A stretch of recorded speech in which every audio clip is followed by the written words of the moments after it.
എനിക്ക് പേടിയാവുന്നൊരു ഹദീസാണിത്. അല്ലാഹു തആല നോക്കുന്നവനെയും നോക്കപ്പെടുന്നവനെയും ശപിച്ചിരിക്കുന്നു. എന്തിനെ പറ്റി പറയുന്നറിയോ? ഇലൽ ഔറ, ഒരു മനുഷ്യന്റെ ഔറത്ത് നോക്കുക, സെക്ഷൽ വീഡിയോകൾ കാണുക, അത്തരം ഇമേജുകൾ കാണുക, പൊണോഗ്രഫി ഈ ഉമ്മത്തിൻ്റെ ജീവിതത്തിൻ്റെ ഭാഗമായി മാറുക. അത് നോക്കപ്പെടുന്നവൻ ആരാണോ അത് കാണിച്ചു കൊടുക്കുന്നത്, അവർ ആരുടെ ഔറത്താണോ കാണപ്പെടുന്നത് അവരെയും നോക്കുന്നവനെയും അള്ളാഹു ശപിച്ചിരിക്കുന്നു. സുബ്ഹാനല്ലാഹ്, അത് വലിയ ഗൗരവമാണ്. ഔറത്തിന് കളിക്കാൻ ഇറങ്ങുകയാണെങ്കിൽ തന്നെയും കളിയാണെങ്കിൽ തന്നെയും മുട്ടുപൊക്കൾ നമ്മുടെ ഔറത്താണ്. ദീൻ പറയണ്ടേ? അപ്പോൾ ഇപ്പം പല ട്രോളും വരും. കളിക്കുമ്പോൾ പിന്നെ ഔറത്തൊക്കെ മറിച്ച് കളിക്കുക എന്ന് പറഞ്ഞാൽ കോല എങ്ങനെ ഉണ്ടാവും? മുട്ടിൻ്റെ മുകളിൽ ട്രൗസർ ഉണ്ടെങ്കിലല്ലേ ഓടാൻ പറ്റുള്ളൂ. അത് കുറച്ച് മുട്ട് വരെ ഒന്ന് ഇറക്കിയാലോ ഓടാൻ പറ്റായൊന്നുമില്ല. ഉണ്ടോ? നാളെ സ്വർഗത്തിലേക്ക് ഓടിക്കയറണമെങ്കിൽ അത് വേണ്ടി വരും. പക്ഷെ ഇവിടെ മാത്രമേ ഓട്ടം നടക്കുള്ളൂ. അതുകൊണ്ട് ഉസ്താദ്മാരങ്ങനെ പറഞ്ഞു കൊടുത്താൽ തന്നെ ഇപ്പോൾ കളിൻ്റെ കാലത്തൊക്കെ ഏതോ ഉസ്താദ്മാരങ്ങനെ പറഞ്ഞു ഔറത്ത് കാണല്ലേ, അപ്പോൾ തുടങ്ങി ട്രോള്. ഫിഫ കപ്പ് എന്ന് പറഞ്ഞാൽ പിന്നെ ഔറത്തപ്പോൾ ആകെ കാണുന്നത്, അത് നോക്കാനാണല്ലോ അവിടെ പോകുന്നത്, അങ്ങനെയാണോലോ ഇങ്ങനെയാണോലോ. ഓരോരുത്തരും ഓരോ രീതിയിൽ അതിനെ റീഡ് ചെയ്യുക. നമ്മൾ പറഞ്ഞു കൊടുത്ത് നീ തെറ്റ് പറ്റിയിടണമെന്ന് അറിയില്ല. പക്ഷേ ഔറത്ത് തന്നെയാണ്. അത് കാണുന്നതും നോക്കുന്നതും കാണിച്ചു കൊടുക്കുന്നതും ഒരു മുസ്ലിമിന് കുറ്റകരമാണ്. ഇസ്ലാം വേണ്ട അന്ന് നമുക്ക് ആവശ്യമില്ല, അവര് പോയിക്കോട്ടെ, അവരെ പറ്റിയല്ല നമ്മൾ പറയുന്നത്. നമ്മൾ മുസ്ലിമീങ്ങളല്ലേ പറയുന്നത്. ഒരു അന്യ മനുഷ്യന്റെ ആണിൻ്റെയോ പെണ്ണിൻ്റെയോ ഔറത്ത്, ഒരു ഭാര്യ ഭർത്താവിനും ഭർത്താവിൻ്റെ ഭാര്യയ്ക്കും അവിടെ വിഷയമല്ല, അല്ലാത്തത് മുഴുവൻ പ്രശ്നമാണ്, ഹറാമാണ്. അങ്ങനെ വരികയാണെങ്കിൽ നമ്മുടെ കൊച്ചുമക്കളെ സ്കൂളുകളിൽ നിന്ന് പോലും ഇതുപോലെയുള്ള വേണ്ടാവൃത്തികൾ നോക്കുകയോ കാണുകയോ മൊബൈൽ ഫോണും അല്ലാത്ത ഉപയോഗിക്കുന്ന കാലമാണ്. ഔറത്ത് കാണുക, അന്യ പെണ്ണുങ്ങളായിക്കോട്ടെ, പച്ചയായി ഒരു വസ്ത്രം പോലും ഇടാതെ ഇരിക്കുന്ന ഔറത്തുകൾ വരെ, നഗ്നത വരെ പരസ്യമായി ബ്രോഡ്കാസ്റ്റ് ചെയ്യപ്പെടുന്ന ലോകമാണിത്. എത്ര ഒരു ഡേഞ്ചറാണ് അത്. ഈ ഉമ്മത്ത് മുഴുവൻ കാണാൻ നിന്ന ഈ ഉമ്മത്തിനെ മുഴുവൻ അള്ളാഹു ശപിച്ചിട്ടുണ്ടാവൂലേ? ഉമ്മത്ത് ശപിക്കപ്പെട്ടിട്ടുണ്ടാവും. പിന്നെ നമ്മൾ തോർന്നിട്ട് എങ്ങനെ രക്ഷപ്പെടാനാണ്? പിന്നെ എങ്ങനെയാണ് അള്ളാഹുവിന്റെ സഹായം ഉണ്ടാവുക?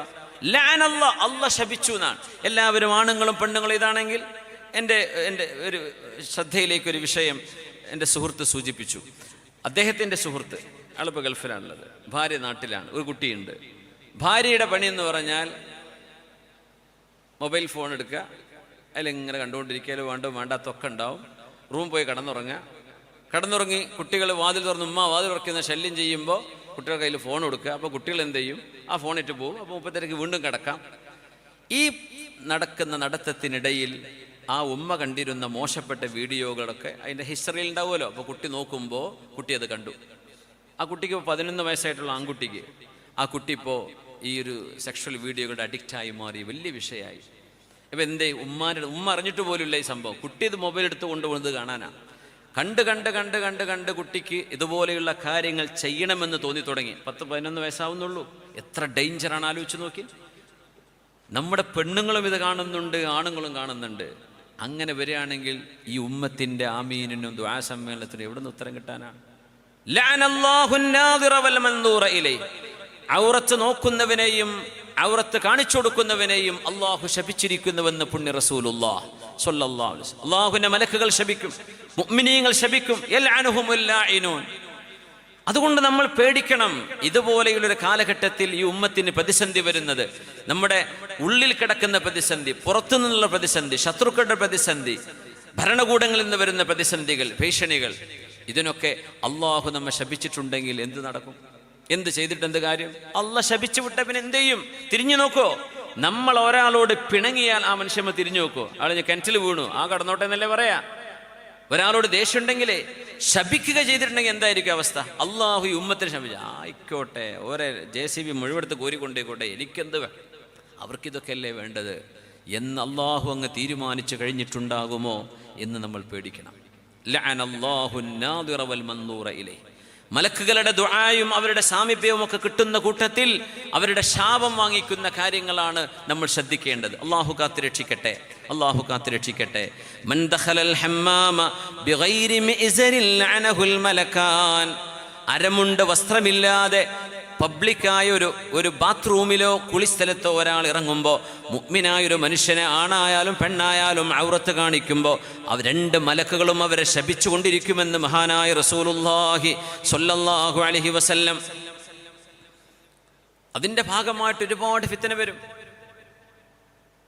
ഈ ഉമ്മത്തിൻ്റെ ഉള്ളിൽ വിള്ളൽ വരും, ഛിദ്രത വരുന്നത് വലിയ വിഷയമാണ്. എന്ത് തന്നെ സംഭവിച്ചാലും പിന്നെ ഈ ഉമ്മത്തിൻ്റെ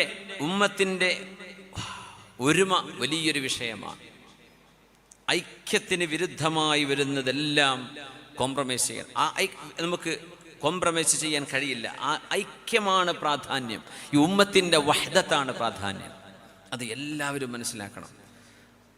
ഒരു ജയമോ പരാജയമോ എന്നതിനപ്പുറം ഈ ഉമ്മത്തിൻ്റെ സംഘശക്തി എന്ന് പറയുന്നത് അത് നശിക്കാൻ പാടില്ല. അത് വലിയ ഗൗരവമുള്ള വിഷയമാണ്. ഞാനൊരു ഹദീസ് പറയാം.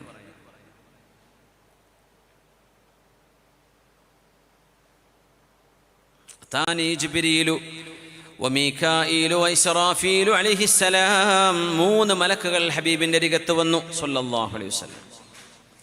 മഅ കുല്ലി വാഹിദിൻ മിൻഹും 70,000, ഓരോരുത്തരുടെയും കൂടെ 70,000 മലക്കുകളുണ്ട്. അപ്പോൾ ജിബ്രീൽ തങ്ങളുടെ കൂടെ ഒരു 70,000 അകമ്പടി, മീകായിൽ അലൈഹിസ്സലാം അവരുടെ കൂടെ 70,000, ഇസ്റാഫീലു അലൈഹിസ്സലാം അവരുടെ കൂടെ ഒരു 70,000. മീകായിൽ അലൈഹിസ്സലാം ജിബ്രീൽ അലൈഹിസ്സലാമിൻ്റെ സീനിയറാണെന്നാണ്. ജിബ്രീൽ അലൈഹിസ്സലാമിൻ്റെ മുമ്പ് അള്ളാഹു പഠിച്ചിട്ടുണ്ട്. ഖബ്ബിർ എന്ന് പറഞ്ഞു ജിബ്രീൽ അലൈഹിസ്സലാത്തു വസ്സലാം. മീകായിൽ അലൈഹിസ്സലാമും ജിബ്രീൽ അലൈഹിസ്സലാമും ഹബീബിൻ്റെ മുമ്പിൽ വന്നപ്പോൾ നബി തങ്ങൾ മിസ്വാക്ക് ചെയ്യാണ്. അങ്ങനെ ആ മിസ്വാക്ക്, ഹബീബിൻ്റെ മുബാറക്കായ മിസ്വാക്ക് നബി തങ്ങൾ ജിബ്രീൽ അലൈഹിസ്സലാമിനെ ഏൽപ്പിക്കുമ്പോൾ ജിബ്രീൽ തങ്ങൾ പറഞ്ഞു, എന്നാ ഖബ്ബിർ, നബിയെ മൂത്താൾക്ക് കൊടുത്തേക്ക് എന്ന് പറഞ്ഞു. അപ്പോൾ മഹാനായ മീകായിൽ അലൈഹിസ്സലാമിന്, അതോ ഇസ്രാഫീൽ അലൈഹിസ്സലാം, ഒരാൾ അവിടുത്തെ സീനിയറാണ്. മഹാനായ അബ്ബാസ് റളിയല്ലാഹു അൻഹുവിനോട് ചോദിച്ചില്ലേ ഒരാൾ, അബ്ബാസ് എന്നവരെ, നിങ്ങളാണോ നബിതങ്ങളാണോ മൂത്തത്? മൻ അക്ബറു, നിങ്ങളാണോ നബിതങ്ങളാണോ മൂത്തത്, മുതിർന്നവർ എന്ന് ചോദിച്ചു. നബിതങ്ങൾ സ്വല്ലല്ലാഹു അലൈഹി വസല്ലം തങ്ങളുടെ എളാപ്പയാണ് അബ്ബാസ് ഇബ്നു അബ്ദുൽ മുത്തലിബ് തങ്ങൾ. നബി തങ്ങളെക്കാളും ഒരല്പം, 1 വർഷം 2 വർഷമൊക്കെ അത്രേ കൂടുതലുള്ളൂ, എളാപ്പയാണ്.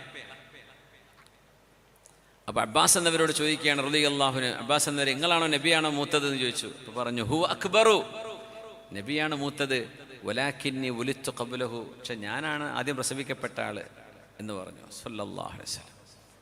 ഞാനാ സീനിയർ എന്ന് പറയുന്നത് മോശല്ലേ? നബിയാണ് മൂത്തത്, പക്ഷെ എന്നെയാണ് ആദ്യം പ്രസവിക്കപ്പെട്ടത് എന്ന് പറഞ്ഞു അബ്ബാസ് റളിയല്ലാഹു. എത്ര മനോഹരമായൊരു മറുപടി. ജിബ്രീൽ തങ്ങൾ പറയാണ് കബ്ബിർ, ജിബ്രീൽ അലൈഹിസ്സലാമാണ് മലക്കുകളുടെ നേതാവ്, പക്ഷേ അവർ പറയും നബിയെ അവർക്ക് കൊടുക്കിൻ, അവരാണ് മുതിർന്നവർ എന്ന് പറഞ്ഞാൽ ജന്മം കൊണ്ട് മുതിർന്നവർ ഇസ്രാഫീൽ അലൈഹിസ്സലാമ അല്ലെങ്കിൽ മീകായിൽ അലൈഹിസ്സലാമാണ്, അവർക്ക് കൊടുക്കിൻ എന്ന് പറഞ്ഞു ജിബ്രീൽ തങ്ങൾ. അപ്പോൾ 3 മലക്കുകളാണ് വന്നത് ഇവിടെ. താനി ജിബ്രീലു വമീകാഈലു വഇസ്റാഫീലു അലൈഹിസ്സലാം മഅ കുല്ലി വാഹിദിൻ മിൻഹും 70,000, ഓരോരുത്തരുടെ കൂടെയും 70,000 മലക്കുകൾ വേറുണ്ട്. അപ്പോൾ എത്രയായി? 70ഉം 70ഉം 70ഉം 2,10,000 ആവും അല്ലേ? 2,10,000 മലക്കുകളുടെ അകമ്പടിയോടുകൂടെ ഹബീബിന് വന്നു പറഞ്ഞു കൊടുത്തൊരു ഹദീസ്. യാ മുഹമ്മദ് നബിയേ സ്വല്ലല്ലാഹു അലൈഹി വസല്ലം, ഇന്നല്ലാഹ യുഖ്രിഉക സലാം, അല്ലാഹു അങ്ങയോട് അസ്സലാമു അലൈക്കും പറയുന്നുണ്ട് നബിയേ. വയഖൂലു ലക്, അങ്ങയോട് പറയുന്നുണ്ട്, ബല്ലിഗ് ഉമ്മതക, അങ്ങയുടെ ഉമ്മത്തികളോട് പറഞ്ഞു കൊടുക്കണം, അന്നമൻ മാത മിൻഹും വഹുവ മുഫാരിഖുനിൽ ജമാഅ ലം യശമ്മ റായിഹത്തൽ ജന്നഹ്. മുസ്ലിം ഉമ്മത്തിന്റെ പൊതുധാരയിൽ നിന്ന് ആരെങ്കിലും മാറി നിന്നാൽ, നമ്മുടെ ഈ ഉമ്മത്തിന്റെ ഒരു കെട്ടുറപ്പുണ്ട്, ഉമ്മത്തിന്റെ ഒരു സംഘശക്തിയുണ്ട്, ഉമ്മത്തിന്റെ ഒരു കൂട്ടായ്മയുണ്ട്. ആ കൂട്ടായ്മയിൽ നിന്ന് ആരെങ്കിലും മാറി നിന്നാൽ ലം യശമ്മ റായിഹത്തൽ ജന്ന, സ്വർഗ്ഗത്തിന്റെ വാസന അവർക്ക് ലഭിക്കില്ലെന്ന് പറയണം. വലൗ കാന അക്സറ അഹ്ലിൽ അർളി അമല, മനുഷ്യരിൽ ഏറ്റവും കൂടുതൽ ഇബാദത്തുള്ള മനുഷ്യനായിരിക്കാം അയാൾ, പക്ഷെ അയാൾ പറയുന്നു ഞാൻ ഇവരുടെ കൂടല്ല, ഞാൻ ഒറ്റക്കാണ് എന്നൊരാൾ പറഞ്ഞാൽ, വമൻ തറക്കൽ ജമാഅത ലഅൻതുഹു അന വമലായികതി, നബിയേ, ഞാനും എൻ്റെ മലക്കുകളും അവരെ ശപിക്കുന്നുണ്ട്. വഖദ് ലഅൻതുഹു ഫിത് തൗറാത്തി വൽ ഇൻജീലി വസ്സബൂർ. അല്ലാഹു പറയാണ്, ഞാൻ ശപിക്കുന്നുണ്ട്. ഞാൻ അത്തരം ആളുകളെ തൗറാത്തിലും ഇൻജീലിലും സബൂറിലും ശപിച്ചിട്ടുണ്ട്. വതാരികുൽ ജമാഅത്തി യുസ്ബിഹു വയുംസി ഫീ ലഅനതി വസഖതി. എൻ്റെ ദേശത്തിലാണ് അവർ നേരം വെളുക്കുന്നത്, എൻ്റെ കോപത്തിലാണ് അവർക്ക് വൈകുന്നേരമാകുന്നത്. എപ്പോഴും ഞാൻ അവരോട് ദേഷ്യത്തിലാണ്. വലിയ ഇബാദത്താണ്. പക്ഷേ ഈ മുസ്ലിം ഉമ്മത്തിൻ്റെ മുഖ്യധാരയിൽ നിന്ന് മാറി നിൽക്കുകയാണ്. അത്തരം ആളുകൾക്ക് അള്ളാഹുവിൻ്റെ മലക്കുകളുടെ ശാപമുണ്ട്, റബ്ബിൻ്റെ ശാപമുണ്ട് എന്ന് മഹാനായ റസൂലുള്ളാഹി സ്വല്ലല്ലാഹു അലൈഹി വസല്ലമ തങ്ങളോട് 2,10,000 മലക്കുകളുടെ അകമ്പടിയോടെ ജിബ്രീൽ അലൈഹിസ്സലാം, മീകായിൽ അലൈഹിസ്സലാം, ഇസ്രാഫീൽ അലൈഹിസ്സലാം വന്ന് പറഞ്ഞു കൊടുത്തൊരു ഹദീസ്. അപ്പം എത്രയാണ് ഇതിൻ്റെ പ്രാധാന്യം? ഇപ്പം ഉമ്മത്തിൽ പ്രശ്നങ്ങൾ ഉണ്ടാകാം, പക്ഷെ അത് പ്രശ്നങ്ങൾ ഉണ്ടാക്കരുത്, ഭിന്നിപ്പുണ്ടാക്കരുത്. ഉമ്മത്തിൻ്റെ വഹ്ദത്ത്, ഭിന്നിച്ചു പോകരുത്, ഒരുമിച്ച് നിൽക്കണം. അതിനൊക്കെ നമുക്ക് കഴിയും. അള്ളാഹു അത്തരം ഹൃദയ വിശാലത അള്ളാഹു നമുക്ക് നൽകട്ടെ. ആമീൻ യാ റബ്ബൽ ആലമീൻ. ഇനി പറയുന്ന വിഷയങ്ങൾ നമ്മുടെ ചെറുപ്പക്കാർക്കുള്ളതാണ്. യോയോ എന്നൊക്കെ പറയുന്നത് എങ്ങനെ നടക്കേണ്ടതെന്നറിയില്ല, എന്ത് കോല കെട്ടേണ്ടതെന്നറിയില്ല, എന്തൊക്കെയാ കയ്യിലും കാലിലും കഴുത്തിലൊക്കെ വാരിടുന്നത്, ഇതൊന്നും അറിയാം. അങ്ങോട്ട് എങ്ങനെയൊക്കെയോ നടക്കണം. അവർക്ക് തന്നെ അറിയില്ല. ഞാൻ ഇപ്പോൾ എവിടെ വെച്ചില്ലേ പണ്ട് മറ്റേ ലീക്ക് വീരാൻ, ഞാൻ ഇപ്പോൾ എവിടെ വെച്ചില്ലേ, ഇനിയിപ്പോൾ അമേരിക്കയിൽ എന്ന് പറഞ്ഞു കൊടുത്തില്ലേ, മുമ്പൊരരി കൂടെ ഉണ്ടായത് ആ സമയത്ത്. പക്ഷേ എന്ന് പറഞ്ഞ പോലെ ഞാനിപ്പോൾ എവിടെ, ഞാനിപ്പോൾ ആരാന്ന് പോലും അറിയില്ല. അങ്ങനെ കോലം കെട്ടി നടക്കുന്നുണ്ടല്ലോ, ആണും പെണ്ണും അല്ല, ഏതാ ജെൻഡർ എന്ന് തിരിയൂല. അവരൊക്കെ ഒന്ന് കേൾക്കാൻ വേണ്ടി പറയണേ. അതിൽ മുസ്ലിമീങ്ങളുണ്ടെങ്കിൽ അല്ലാത്തവർക്ക് ഇത് ബാധകമല്ലല്ലോ. നമ്മൾ മുഅ്മിനീങ്ങളോടല്ല സംസാരിക്കുന്നത്. ലഅനല്ലാഹു വൽ മലായികതു റജുലൻ തഅന്നസ് വംറഅതൻ തദക്കറത്. വേറെയും ഒരുപാട് വാക്കുകളിൽ ഈ ആശയം വന്നിട്ടുണ്ട് ഹദീസിൽ. അൽ മുതഖന്നിസാത്ത്. ലഅനല്ലാഹു വൽ മലായികതു, അല്ലാഹും അവൻ്റെ മലക്കുകളും ശപിച്ചിട്ടുണ്ട്. റജുലൻ തഅന്നസ്, പെണ്ണിൻ്റെ വേഷം കെട്ടുന്ന ആണുങ്ങളെ അള്ളാഹിൻ്റെ മലക്കുകൾ ശപിക്കും. ഹെയർ ബാൻഡ് വെക്കുക, അത് പെണ്ണുങ്ങൾ ചെയ്യുന്ന പണിയാണ് അല്ലേ. ആണിന് കുറേ മുടി വെച്ചൂടെ, അതിനെപ്പറ്റിയല്ല ഡിബേറ്റ്. ഒരു കോലം കണ്ട ഇത് പെണ്ണുങ്ങൾ ചെയ്യുന്ന പണിയാണല്ലോ. അപ്പോൾ ക്ലിപ്പൊക്കെ വെച്ചിട്ട് മുട്ടി കെട്ട് വെച്ചിട്ട് ഇവിടെ ഒരു ക്ലിപ്പ്. അപ്പം പണ്ടൊക്കെ സ്കൂളിൽ പോകുന്ന കുട്ടികളൊക്കെ വെച്ചിരുന്ന സംഭവമാണിത്. ഇപ്പോൾ ആ ഒരു മോഡൽ പോയി തോന്നില്ലേ, പെട്ടെന്ന് ഔട്ടായിട്ടുണ്ട്. കുറേ ആൾക്കാർ മുടിയൊക്കെ വെട്ടി കാണുന്നുണ്ട്. അൽഹംദുലില്ലാ. ഹെയർ ബാൻഡ് വെക്കുക, മുടി നീട്ടിയിട്ട്. അല്ലെങ്കിൽ പിന്നീട് ഇവിടെ ഞാൻ ഹെറമ് കണ്ട ഒരു ചെക്കൻ, പിന്നെ സൈലോ തവാഫിലോ ഇവിടെ ഇങ്ങനെ മുടി റബ്ബർ ഇട്ടിട്ട് മുന്നേ ഒരു കൂന മുടി മേലൊക്കെ ഉണ്ട്. ഞാൻ വെച്ചാൽ ഏതായാലും ഇപ്പോൾ സാധു ഉംറ ചെയ്യാൻ വന്നല്ലോ, അൽഹംദുലില്ലാ, ബാക്കി നന്നായിക്കോളും. ഹെറമിലല്ലേ എത്തിയത്. ഇങ്ങനെയൊക്കെ മോഡലൊക്കെ ഉണ്ടെങ്കിലും ഹെറമിലെത്തിയാലോ. ഏത് നാട്ടുകാരനാവൊന്നും അറിയില്ല. പക്ഷേ ഈ മുടി ഇങ്ങനെ റബ്ബർ ഇട്ടിട്ട് ഇങ്ങനെ മേലൊക്കെ വെച്ചിട്ട് ചെറിയ പെൺകുട്ടികളൊക്കെ ഉണ്ടല്ലോ മുടി വെച്ച് കൊടുക്കണേ, എന്ന പോലെ മുടി വെച്ച് അങ്ങനെ ലബ്ബൈക്ക് അല്ലാഹുമ്മ പറഞ്ഞ് നടക്കുന്നുണ്ട്. ആലോചിച്ച് നോക്കിയാൽ നിങ്ങൾ. അറിയാത്തത് കൊണ്ടായിരിക്കും. ജാഹിലീങ്ങൾക്ക് അള്ളാഹ് പുറത്തു കൊടുക്കും. പക്ഷെ ജഹലല്ലല്ലോ, നമുക്ക് ഇൽമല്ലേ വേണ്ടത്, അറിയണ്ടേ. പെണ്ണിൻ്റെ വേഷം കെട്ടുന്ന ആണുങ്ങൾ പെണ്ണുങ്ങളുടെ കോലത്തിലേക്ക്, അതാണ് ഈ വളയും മാലയൊന്നും പാടില്ല എന്ന് പറയാൻ കാരണം. നമുക്ക് പറ്റൂല. അത് ആഭരണങ്ങൾ പെണ്ണുങ്ങളുടെ സ്വഭാവമാണ്. അതിൽ നബി തങ്ങൾ അനുവദിച്ചത് വെള്ളിയുടെ മോതിരമാണ് പുരുഷന്മാർക്ക്. അത് വലത് കൈയിലോ ഇടത് കൈയിലോ നമുക്ക് മോതിരം വെള്ളിയുടേത് പുരുഷന്മാർക്ക് സുന്നത്തുണ്ട്, കൂലി കിട്ടും. എന്ത് ചെയ്യരുത്? വള ഉണ്ടാക്കരുത്. സ്റ്റീലിൻ്റെ വള, സ്റ്റീലിൻ്റെ ചെയിന്, കഴുത്തിൽ, കൈവിൽ, കാതിൽ. സുബ്ഹാനല്ലാഹ്. പെണ്ണുങ്ങളുടെ സ്വഭാവം സ്വീകരിക്കുന്ന ആണുങ്ങളെ അല്ലാഹുവും മലക്കുകളും ശപിച്ചിരിക്കുന്നു. വംറഅതൻ തദക്കറത്, ആണിനെ പോലെ നടക്കുന്ന പെണ്ണിനെയും. ആണുങ്ങളുടെ കോലം കെട്ടുന്ന പെണ്ണുങ്ങൾ കണ്ട ആണെന്ന് തോന്നും, ആ തരത്തിലുള്ള വേഷവിധാനം. അങ്ങനെയും ആവരുത്. ورجلا قعد على الطريق يستهز من نعما ورجلا شبع من الطعام في يوم مسغبة. പൊതുവഴിയിൽ ജനങ്ങളെ പരിഹസിച്ച് ഇരിക്കുന്ന ആളുകൾ. പൊതു റോഡാണ്, പൊതുവഴിയാണ്, ജനങ്ങളെ പരിഹസിക്കുക. കണ്ണു കാണാത്ത ആളുകൾ, വൈകല്യങ്ങളുള്ള ആളുകൾ, അവരെ പരിഹസിക്കുന്നത്. പിന്നെ പറഞ്ഞു, ദാരിദ്ര്യവും വിശപ്പുമുള്ള നാളുകളിൽ വയറ് നിറച്ച് തിന്നുന്ന ആളുകളെയും അള്ളാഹു ശപിച്ചിരിക്കുന്നു. നാട്ടിൽ പട്ടിണിയാണ്, ഒരാൾ മാത്രം എന്ത് ചെയ്യുന്നു? വയറ് നിറച്ച് തിന്നുന്നു. അയാളുടെ വീട്ടിൽ മക്കൾക്കൊന്നും കുഴപ്പമില്ല, പക്ഷെ ഇപ്പുറത്ത് പട്ടിണിയാണ്. അവർക്ക് ഷെയർ ചെയ്യണം. പട്ടിണിയിലെങ്കിലും നമ്മൾ ഷെയർ ചെയ്യണ്ടേ എന്നല്ലാതെ ഒരാൾ ഒന്നും കിട്ടാണ്ട് അവിടെ മരിക്കുക, ഇപ്പുറത്ത് വയറ് നിറച്ചു നിന്ന് അള്ളാഹു ശപിച്ചിരിക്കുന്നുവെന്ന് റസൂലുള്ളാഹി സ്വല്ലല്ലാഹു അലൈഹി വസല്ലം. നമ്മുടെ പൊതുവഴികൾ വൃത്തിയാവണം. മൻ സല്ല സഖീമതഹു അലാ തുരീഖിൻ ആമിൻ മിൻ തുരീഖിൽ മുസ്ലിമീൻ ഫഅലൈഹി ലഅനത്തുല്ലാഹി വൽ മലായികതി വന്നാസി അജ്മഈൻ. വഴികളിൽ മൂത്രവും കാഷ്ടവും ഉപേക്ഷിക്കുന്നത്, പൊതുസ്ഥലങ്ങളിൽ വിസർജ്യങ്ങൾ ചെയ്യുന്നത് അള്ളാഹും അവൻ്റെ റസൂലും ശപിച്ചിരിക്കുന്നു, മലക്കുകൾ ശപിച്ചിരിക്കുന്നു, ജനങ്ങൾ ശപിക്കുന്നു. നമ്മുടെ ബസ് സ്റ്റാൻഡുകളിലും നമ്മുടെ പൊതുസ്ഥലങ്ങളിലും എന്താ നമുക്ക് വൃത്തിയായി സൂക്ഷിക്കാൻ പറ്റാത്തത്? നമ്മുടെ വീട്ടിലൊക്കെ നമ്മൾ ടോയ്ലറ്റ് ഫ്ലഷ് ചെയ്ത് പോകുന്നുണ്ടല്ലോ. ഒരു ബസ് സ്റ്റാൻഡിൻ്റെയോ ഒരു ട്രെയിനിൻ്റെയോ, ഫ്ലൈറ്റിൽ നിന്നും അങ്ങനെ വലിയ ബുദ്ധിമുട്ട് കാണാറില്ല. നമ്മുടെ പള്ളിയുടെ മൂത്രപ്പുരകൾ, പബ്ലിക് ടോയ്ലറ്റുകൾ ഒക്കെ അതിലേക്ക് കയറാൻ പറ്റില്ല നാറ്റം കൊണ്ട്. ഇപ്പോൾ മൂത്രമൊഴിക്കണമെങ്കിൽ അവിടെ ഒരു ക്ലോസറ്റ് ഉണ്ടാവും, ഒരു ബൗളുണ്ടാവും. ആ ബൗളിലേക്കാണ് മൂത്രമൊഴിക്കേണ്ടത്. അത് ചുമരുമൊക്കെ പിടിച്ചാൽ അവിടെയൊക്കെ ദുർഗന്ധാവൂല, അതാരെങ്കിലും പിന്നെ കഴുകോ? അപ്പോൾ ആ മൂത്രത്തിൻ്റെ വാസന വരുന്നത് തന്നെ ഈ വെള്ളമൊഴുകാത്ത സ്ഥലത്ത് ഇങ്ങനെ മൂത്രമൊഴിക്കുന്നതുകൊണ്ടാണ്. ഇത് നമ്മൾ പറയുന്നത് വൃത്തി ഈമാനിൻ്റെ ഭാഗമാണ്. നമ്മളത് ശ്രദ്ധിക്കണം. വേറെ ആരും നോക്കില്ല, അത് പോട്ടെ, നമ്മൾ നോക്കണ്ടേ? പബ്ലിക് ബാത്റൂമുകൾ ദുർഗന്ധം നമിക്കുക, അവിടെ ഫ്ലഷ് ചെയ്യൂല, വെള്ളം ഒഴിച്ചു പോകൂല. എന്തൊരു വൃത്തികേടാണതൊക്കെ. മുസ്ലിം ഉമ്മത്തിന് മുത്തുനബി തങ്ങൾ പഠിപ്പിച്ച ഹദീസാണ് അത്വഹൂർ ഷത്റുൽ ഈമാൻ. വൃത്തി, cleanliness is half of faith. നമ്മുടെ വിശ്വാസത്തിന്റെ പകുതിയാണ് വൃത്തി എന്ന് പറയുന്നത്. അപ്പൊ വൃത്തി വേണ്ടേ? എല്ലായിടത്തും വൃത്തി വേണം. നമ്മൾ എങ്ങനെയാണോ ടോയ്ലറ്റ് കാണാൻ ഉദ്ദേശിക്കുന്നത് അതുപോലെയാവണം അവിടെ എഴുന്നേറ്റ് ഒന്ന് നോക്കുക, അതിലെന്തെങ്കിലും ഉണ്ടോ. ചിലർ ഫ്ലഷ് ചെയ്യാൻ തന്നെ മറന്നു പോകും. എന്തോ ഹവീലാകാരം, അവിടെ വെള്ളം ഉണ്ടാവും, ബക്കറ്റ് ഉണ്ടാവും, അല്ലെങ്കിൽ ഫ്ലഷ് വർക്ക് ചെയ്യൂല. അത് പരിഹരിക്കാനുള്ള മാർഗങ്ങൾ കാണണം. എന്ത് ചെയ്യണം? ഒരു വേസ്റ്റ്, നമ്മൾ ശരീരത്തിൻ്റെ ഒരു വേസ്റ്റ് ഒരാൾ കാണുന്ന അവസ്ഥ വരരുത്. എന്തൊരു മോശമാണത്. അങ്ങനെ വരുമ്പോൾ അള്ളാഹുവിൻ്റെ മനുഷ്യന്മാർ ശപിക്കൂലേ? ആരാണ് ഇത് ചെയ്തു പോയത് പറയില്ലേ? നമ്മൾ പറയില്ലേ? അള്ളാഹുവിൻ്റെ മലക്കുകളും പറയും, അള്ളയും പറയുന്ന പറഞ്ഞു. അതുകൊണ്ട് എന്ത് ചെയ്യരുത്? വേസ്റ്റ് പൊതുജനങ്ങൾ ഉപയോഗിക്കുന്ന സ്ഥലങ്ങളിലൊന്നും എന്ത് ചെയ്യരുത്? മലമൂത്ര വിസർജനം ആവരുത്. വൃത്തിയാക്കണം. ടോയ്ലറ്റുകളും കാര്യങ്ങളൊക്കെ ഫ്ലഷ് ചെയ്യണം എന്നൊരു വലിയ ആശയം ഇതിൻ്റെ ഉള്ളിലുണ്ട്. പിന്നെ പൊതുവഴികളെ സംബന്ധിച്ചാണ് ഈ ഹദീസിൻ്റെ പ്രത്യക്ഷമായ പരാമർശം. പൊതുവഴികളിൽ മലമൂത്ര വിസർജനം ചെയ്യരുത്. പൊതുവഴികളിൽ നിന്നിട്ട് മൂത്രമൊഴിക്കുക ചെയ്യരുത്. അള്ളാഹുവിൻ്റെ മലക്കുകൾ ശപിക്കുമെന്ന് റസൂലുള്ളാഹി സ്വല്ലല്ലാഹു അലൈഹി വസല്ലം.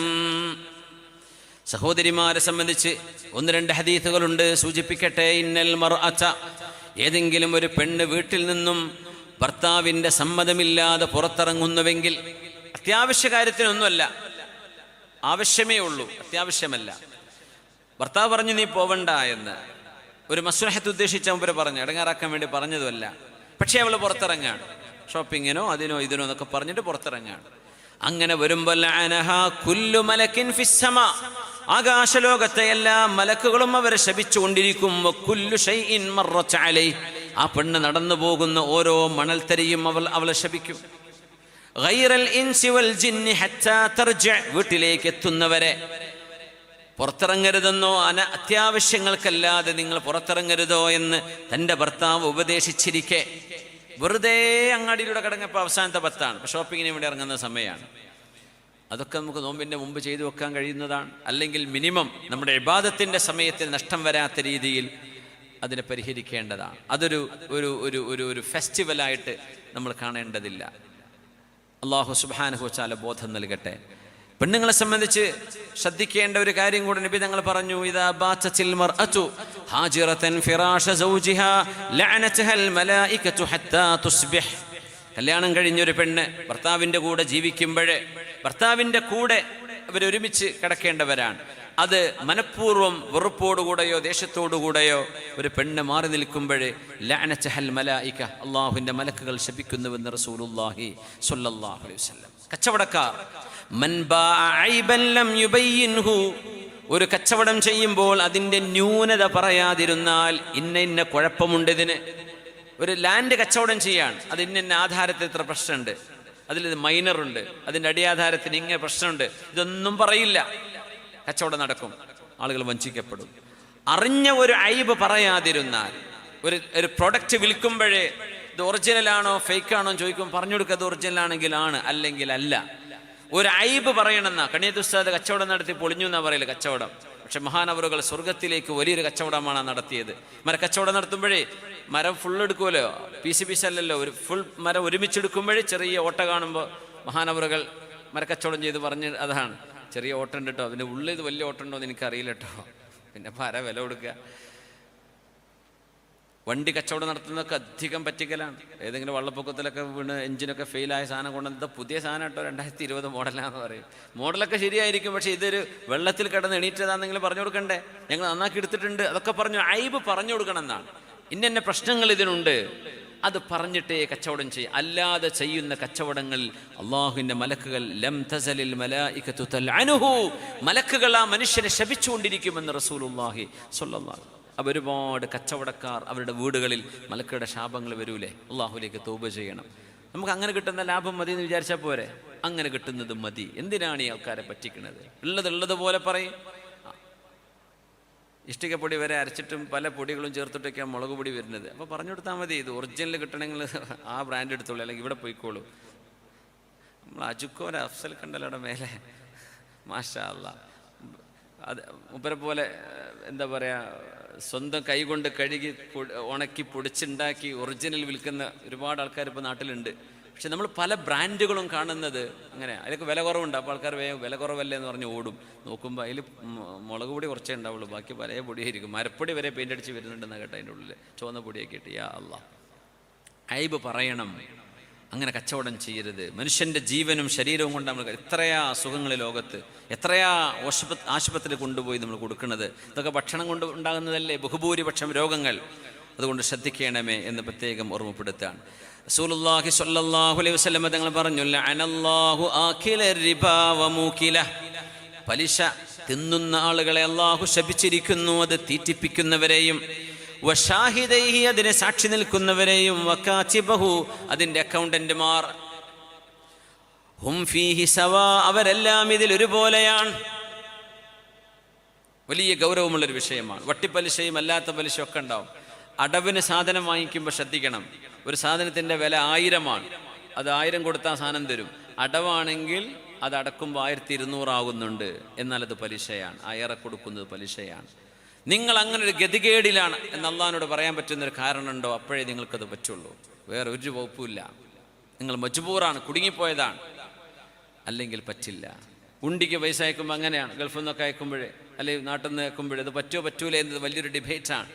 ഒരു ഗവൺമെൻറ്റിനെയും പറ്റിക്കാൻ പാടില്ല എന്ന, ഒരു ഗവൺമെൻറ്റിൻ്റെയും നിയമത്തെ മറികടക്കാനും പാടില്ല. പക്ഷെ അതിലൊക്കെ ചിലപ്പോൾ ചില ആളുകൾ എന്ത് ചെയ്യും, 1,00,000 നാട്ട് ഞാൻ കൊടുത്തേക്കാം, പക്ഷേ അടവായി തന്നാൽ മതി, തിരിച്ചു വരുമ്പോൾ 1,10,000 ആവും, 1,20,000 ആവും.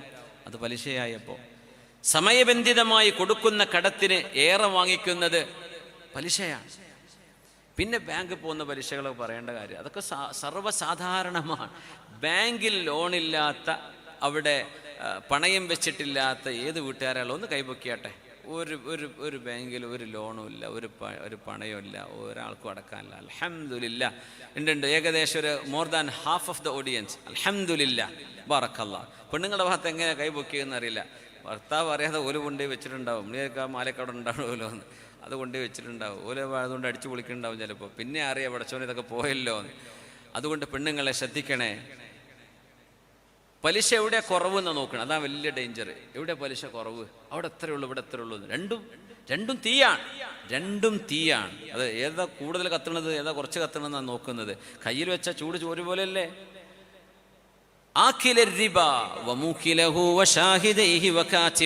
അതുകൊണ്ട് ജോലിയുമായി ബന്ധപ്പെട്ട് നമ്മൾ ജോലി അന്വേഷിക്കുമ്പോൾ നമ്മളത് ഉണർത്തുന്ന വിഷയമാണ്. എന്നാലും ഒന്നുകൂടെ പറയാണ്, പലിശ ബാങ്കുകളുടെ ജോലികൾ, അത് കോപ്പറേറ്റീവ് സൊസൈറ്റി ആണെങ്കിലും പലിശ തന്നെയാണ്. അത് പാർട്ടി നടത്തുന്നതല്ലേ. പാർട്ടി നടത്തുന്നത് ഹറാമെങ്കിൽ ഹറാം തന്നെയാണ്, വലിയ സംശയമില്ല. പലിശയുമായി ബന്ധപ്പെട്ട ഏർപ്പാടുകൾ നിഷിദ്ധം തന്നെയാണ്. അത് ആലിമ്യങ്ങൾ പറഞ്ഞാൽ എങ്ങനെ അറിയാം? സാധാരണക്കാർക്ക് അറിയാൻ പറ്റുമോ? അതുകൊണ്ട് ശ്രദ്ധിക്കണം. അതിലേക്ക് നമ്മുടെ ഇടപെടലോ കാര്യങ്ങളോ വേണ്ട. അള്ളാഹു കാത്തുരക്ഷിക്കട്ടെ. ഇൻഷുറൻസ്, നമ്മൾ മജ്ബൂറാണ് വണ്ടിൻ്റെ ഇൻഷുറൻസ് എടുക്കേണ്ടി വരും. അള്ളാഹു പുറത്തു തരും, കാരണം മജ്ബൂറാണ്. ഹെൽത്ത് ഇൻഷുറൻസ് നിങ്ങൾ എടുക്കുന്നുണ്ട്. ഇപ്പോൾ പല ഹോസ്പിറ്റലുകൾക്കും ഹെൽത്ത് ഇൻഷുറൻസ് കാണുന്നുണ്ട് അല്ലേ. നിങ്ങൾ എത്രയാണോ പേ ചെയ്യുന്നത് ആ പൈസയുടെ ചികിത്സ, നിങ്ങൾ 5000 കൊടുത്തിട്ടാണ് പോളിസി എടുത്തത്, 5000 രൂപയുടെ ചികിത്സ നിങ്ങൾക്ക് ജായിസാണ്. അല്ലേ? വലിയൊരു ട്രീറ്റ്മെൻറ്റ് നിങ്ങൾക്ക് വേണ്ടി വന്നു, നിങ്ങളുടെ കയ്യിൽ കൊടുക്കാൻ പൈസ ഇല്ല, നിങ്ങൾക്ക് ഒരു നിലക്കും അത് പേ ചെയ്യാൻ കഴിയില്ല, മജ്ബൂറാണെന്ന് വിചാരിക്കുക. ആ സമയത്ത് ഒരു മനുഷ്യൻ ഇല്ലാ മൗതുരിർത്തും, നിങ്ങൾക്ക് ഗതികേട് കൊണ്ട് കുടുങ്ങിപ്പോയാൽ നിങ്ങൾക്ക് പന്നിമാംസം തിന്നാം എന്ന് ഖുർആൻ പറഞ്ഞോ? അതുപോലത്തെ ഒരവസ്ഥയിലാണെങ്കിൽ മാത്രമേ നമുക്ക് ആ പോളിസി കൊണ്ട് ഉപകാരം എടുക്കാൻ പറ്റുള്ളൂ. കാരണം അത് നമ്മുടെ പൈസയല്ല, ഒരുപാട് ആളുകളുടെ കാശാണ്. അതും ലോട്ടറിയൊക്കെ ഒരുപോലെയാണ്, അതല്ലെങ്കിൽ അതിൻ്റെ സമാനമാണ്. അത് പിന്നെ ബൈത്തുൽ മാലാണെന്നൊക്കെ പറഞ്ഞിട്ട് ഓരോരുത്തർ വെറുതെ പച്ച നുണ പറഞ്ഞ് വ്യാഖ്യാനിക്കുന്നുണ്ട്. അത് ബൈത്തുൽ മാലല്ല, ബൈത്തുൽ മാൽ വേറെയാണ്. അതുകൊണ്ട് ശ്രദ്ധിക്കുക. നമുക്ക് ആ പോളിസിയുടെ എമൗണ്ട് എത്രയാണോ അത് നിങ്ങളുടെ ഹക്കാണ്. അതിലേറെ വരുന്നത് നിങ്ങളെ കൊണ്ട് പേ ചെയ്യാൻ പറ്റും, നിങ്ങൾ പേ ചെയ്തേ പറ്റൂ. നിങ്ങൾ കുടുങ്ങിപ്പോയി, അള്ളാഹുവിൻ്റെ മുമ്പിൽ നിങ്ങൾക്ക് വേറെ വഴിയൊന്നുമില്ല, എന്നാൽ അത് ഉപയോഗിക്കാം എന്നല്ലാതെ ഇത്തരം വിഷയങ്ങളൊക്കെ വളരെ ഗൗരവമാണ്. നമ്മൾ വിചാരിക്കും ഇതൊക്കെ അള്ളാഹുവിൻ്റെ ദീൻ എന്ന് പറയുന്ന നിസ്കാരം നോമ്പ് അതോടെ തീർന്നു അല്ല. ജീവിതം മുഴുക്കയും അള്ളാഹുവിനെ സമർപ്പിക്കുമ്പോഴാണ് മുസ്ലിം ആവുക. അള്ളാഹ്ക്ക് സമർപ്പിച്ചു എന്നല്ലേ പറയാം. അത് നിങ്ങളുടെ ഫൈനാൻസിലും നിങ്ങളുടെ ഇക്കണോമിയിലും നിങ്ങളുടെ വീട്ടിലും നിങ്ങളുടെ ഹോം അഫയേഴ്സിലും നിങ്ങളുടെ സോഷ്യൽ അഫയേഴ്സിലും ഒക്കെ അള്ളാഹുവിൻ്റെ ഇടപെടലുണ്ട്. അത് നിങ്ങൾ ശ്രദ്ധിക്കണം. അള്ളാഹു തൗഫീക്ക് ചെയ്യട്ടെ. പടച്ചതമ്പുരാൻ പറഞ്ഞ പോലെ ജീവിക്കാൻ അള്ളാഹു അനുഗ്രഹിക്കട്ടെ. ആമീൻ യാ റബ്ബൽ ആലമീൻ. അക്കൗണ്ടന്റുകളും സിഎകളൊക്കെ ആകുമ്പോഴേ ഇതുപോലെ കമ്പനികൾക്കൊക്കെ വർക്ക് ചെയ്യേണ്ടി വരും. അള്ളാഹുവിനോട് പറയാം, റബ്ബ് എനിക്ക് ഹലാലായ ജോലി മതി റബ്ബേ. മൻ തറക ലില്ലാഹ് ഷൈഅൻ അവ്വലഹു അല്ലാഹു ഖൈറൻ മിൻ. അള്ളാഹുവിന് വേണ്ടി ഒരു കാര്യം നിങ്ങൾ ഉപേക്ഷിച്ചാൽ അതിലേറെ ഖൈറായത് അള്ളാഹു നിങ്ങൾക്ക് പകരം തരുമെന്ന് പരിശുദ്ധ റസൂലുള്ളാഹി സ്വല്ലല്ലാഹു. ഹബീബൻ നിങ്ങൾക്ക് വിശ്വാസമുണ്ടോ? എങ്കിൽ നിങ്ങളുടെ ഈമാൻ ഉറപ്പാണ്. നിങ്ങളുടെ ഈമാൻ ഉറപ്പാണോ, നിങ്ങൾ അള്ളാഹു ഹലാലിലേക്ക് എത്തിക്കുകയുള്ളൂ. നിങ്ങൾ ഹറാമിലേക്ക് പോകണ്ട. ബാങ്ക് ജോലി കിട്ടാൻ വേണ്ടി അപേക്ഷ വരെ കൊടുക്കണ്ട. എന്തേ? നമുക്ക് വേണ്ട. അവിടെ ഒരുപാട് ആൾക്കാർ, നാട്ടുകാർ ഒരുപാടില്ല ജോലി ചെയ്യാൻ തയ്യാറുള്ളവർ. മുഅ്മിനായി നിങ്ങൾക്കത് വേണ്ട, വേറെ ആൾക്കാർ കയറിക്കോളും, അവർ ചെയ്തോട്ടെ, നമുക്കത് വേണ്ട. അങ്ങനെ ചിന്തിക്കാൻ കഴിയുന്ന ഒരവസ്ഥയിലേക്ക് നമ്മുടെ ഈമാനിനെ പരിപോഷിപ്പിക്കും. എന്താ ഈ പലിശ ഇങ്ങനെ എതിർക്കാൻ കാരണം എന്നറിയോ? ഇസ്ലാം ഒരു മനുഷ്യൻ ഗതികേട് കൊണ്ടാണ് പലിശ കൊടുക്കുക. നിങ്ങൾക്കൊരായിരം, നിങ്ങളുടെ പേരെന്താ? യൂസുഫ് കെ കുഞ്ഞുക്കോയ, അള്ളാഹ് തങ്ങളാണ്, കുഞ്ഞുക്കോയ തങ്ങളെ ഉദാഹരണം പറയുന്നില്ല, അതിൻ്റെ ഹുർമത്ത്. നിങ്ങളുടെ പേരെന്താ? ജാഫിരിക്ക്. ജാഫർ എന്താ ജോലി ചെയ്യുന്നത്? ഇലക്ട്രീഷ്യനാ, കാറ്ററിംഗ് ആണ്. അപ്പം ഇഫ്താറൊക്കെ ഉണ്ടാവും അല്ലേ? ഇപ്പം ഇഫ്താറും കഴിഞ്ഞപ്പോൾ അത്താഴത്തിൻ്റെ കാറ്ററിംഗ് ഒക്കെ ഉണ്ടല്ലേ, അത്താഴ പരിപാടിയൊക്കെ ഉണ്ട് ഇപ്പോൾ, അത്താഴ പാർട്ടിയൊക്കെ അല്ലേ? ഇഫ്താറിന് തികയണില്ല ബുക്കിംഗ്. അപ്പോൾ പിന്നെ ഇഫ്താറിന് വരുന്ന സഹരിക്ക് വരി, അത്താഴത്തിന് വരി എന്ന് പറയും. അപ്പോൾ ജാഫർ ഒരു പ്രയാസത്തിലുള്ള സമയം ₹1000 കടം തരുമെന്ന് ചോദിക്കുകയാണ്. അദ്ദേഹം പ്രയാസത്തിലാണെന്ന് എനിക്കറിയാം. എൻ്റെ അടുത്ത് പൈസ ഉണ്ടെങ്കിൽ ഞാൻ ജാഫറിനെ ഒരു മനുഷ്യൻ എന്ന നിലയിൽ, നമ്മുടെ സഹോദരൻ എന്ന നിലയിൽ ഞാൻ പച്ചയായി സഹായിക്കേണ്ട ആളാണ് അല്ലേ? ഞാൻ 1000 ജാഫറിന് കൊടുക്കുന്ന, ജാഫറെ നീ എന്ത് ചെയ്യുക, നിനക്ക് കഴിയുന്ന സമയത്ത് തിരിച്ചു തരണേ, അല്ല ഇന്ന സമയത്ത് തിരിച്ചു തരണേ എന്ന് പറഞ്ഞ് ഏൽപ്പിക്കുകയാണ്. ഇത് ചെയ്യേണ്ടതിന് പകരം ജാഫർ കുടുങ്ങിയിട്ടുണ്ട്, അപ്പോൾ പിന്നെ ഒരു പണി ചെയ്യാം, എന്നാൽ ഞാൻ തരാം, എനിക്ക് 1100 തരേണ്ടി വരും. ആയിക്കോട്ടെ, എനിക്കിപ്പോൾ 1000 കിട്ടുക നിർബന്ധം, 1100 അടുത്ത മാസമല്ലേ, ഞാൻ തരാം. ഗതികേട് കൊണ്ട് ജാഫർ ഓക്കെ എന്ന് പറയും. അള്ളാഹുവിൻ്റെ ദീൻ പറയുന്നത് ഒരു മനുഷ്യൻ്റെ ഗതികേട് നിങ്ങൾ കച്ചവടാക്കരുത്. ഒരു മനുഷ്യൻ കുടുങ്ങിപ്പോയ നേരം ആ മനുഷ്യനെ മനുഷ്യനായി കണ്ട് മനുഷ്യത്വത്തോടുകൂടെ സഹായിക്കുക. അവിടെ നഷ്ടം വരും, അവിടെ ചിലപ്പോൾ ഫ്ലക്ച്വേഷൻ വരും. നിങ്ങൾ കൊടുത്ത പൈസയുടെ മൂല്യം കൂടും കുറയൊക്കെ ചെയ്യും, നോർമലാ. മനുഷ്യൻ എന്ന നിലയിൽ നിങ്ങൾ സഹിച്ചേക്കണം. എന്നല്ലാതെ ഒരു മനുഷ്യൻ പ്രയാസപ്പെട്ടെടുത്ത് അവനെ പിടിച്ചു പറിച്ച് നീ എനിക്ക് ഏറെ വേണമെന്ന് അയാളുടെ ദാരിദ്ര്യം നിങ്ങൾ ഒരു ഓപ്പർച്യൂണിറ്റിയാക്കി മാറ്റരുത്. മനുഷ്യത്വം കാണിക്കണമെന്ന് ദീൻ പറയുന്നത്. മനുഷ്യത്വം കാണിക്കണം. ഒരു മനുഷ്യനോട് ചെയ്യുന്ന മര്യാദയല്ലേ അത്? ദാരിദ്ര്യം കൊണ്ട് കുടുങ്ങിയ ഒരു മനുഷ്യനെ നിങ്ങൾ ബുദ്ധിമുട്ടാക്കുകയാണോ? ഇത് ചെയ്യാൻ പാടില്ല. അത് ചെറുതും വലുതും. അതുകൊണ്ടാണ് ഇത്ര കണിശമായ ശറഅ് പലിശയുടെ വിഷയം പറയാൻ കാരണം. അല്ലാഹു തആല അത്തരം തിന്മകളിൽ നിന്ന് വിട്ടു നിൽക്കാനും പറ്റിപ്പോയത് അള്ളാഹു നമുക്ക് പുറത്തു തന്ന് അള്ളാഹു നമ്മെ സഹായിക്കട്ടെ. അള്ളാഹു പറയുന്ന പോലെ ജീവിക്കാൻ അള്ളാഹു നമ്മെ സഹായിക്കട്ടെ. ആമീൻ യാ റബ്ബൽ ആലമീൻ. ലഅനല്ലാഹുൽ ഖംറ, അള്ളാഹു മദ്യവും ലഹരിയും അള്ളാഹു ശപിച്ചിരിക്കുന്നു. എൻ്റെ പ്രിയപ്പെട്ട മക്കളെ, ചെറുപ്പക്കാർ, വിദ്യാർത്ഥിനികളെ, അള്ളാഹു മയക്കുമരുന്ന്, ലഹരി എന്തെല്ലാം ഉണ്ടോ. ഖംർ എന്ന് പറഞ്ഞത് മാ യഖ്മുറുൽ അഖൽ ഐ മാ യസ്തുറുഹു, ബുദ്ധിയെ മറച്ചു പിടിക്കുന്നതെല്ലാം ഖംറാൻ. കുല്ലു മുസ്കിരിൻ ഹറാം, എവ്രി ഇൻടോക്സിക്കൻറ്റ് ഈസ് പ്രൊഹിബിറ്റഡ്, ഇസ്ലാമിൽ പാടില്ലാത്തതാണ്. അത് ഇപ്പോൾ നമുക്കറിയാലോ, ഇതിന് ലഹരിയുടെ വിഷയം അറിയാലോ, എല്ലാവർക്കും അറിയാം, ഞാനത് വിശദീകരിക്കുന്നില്ല. വലിയ വിഷമത്തിലും വേദനയിലുമാണ് നമ്മുടെ മക്കളെയൊക്കെ നമ്മൾ സ്കൂളിലേക്ക് അയക്കുന്നത്. മക്കളെ, തരുന്ന മിഠായി, ആരെങ്കിലും തരുന്ന മിഠായും അതൊന്നും വാങ്ങി തിന്നാൻ നിൽക്കല്ലേ, ചോക്ലേറ്റും. അതിനുള്ളിൽ എന്താണ് വെച്ചിട്ടുള്ളതെന്ന് പോലും നിങ്ങൾക്കറിയില്ല. ഒരു കിക്കായിരിക്കും, പിന്നെ ഭയങ്കര രസമായിരിക്കും. ആനയുടെ കുതിരയുടെ ശക്തിയൊക്കെ എന്നാ പറയാം. ആന വന്നാലും നിന്നൊടുക്കാൻ പറ്റുമെന്നൊക്കെ അവർക്ക് തോന്നും. പക്ഷെ പിറ്റേന്ന് അവർക്കത് അടിച്ചില്ലെങ്കിൽ അവർ തളരാണ്.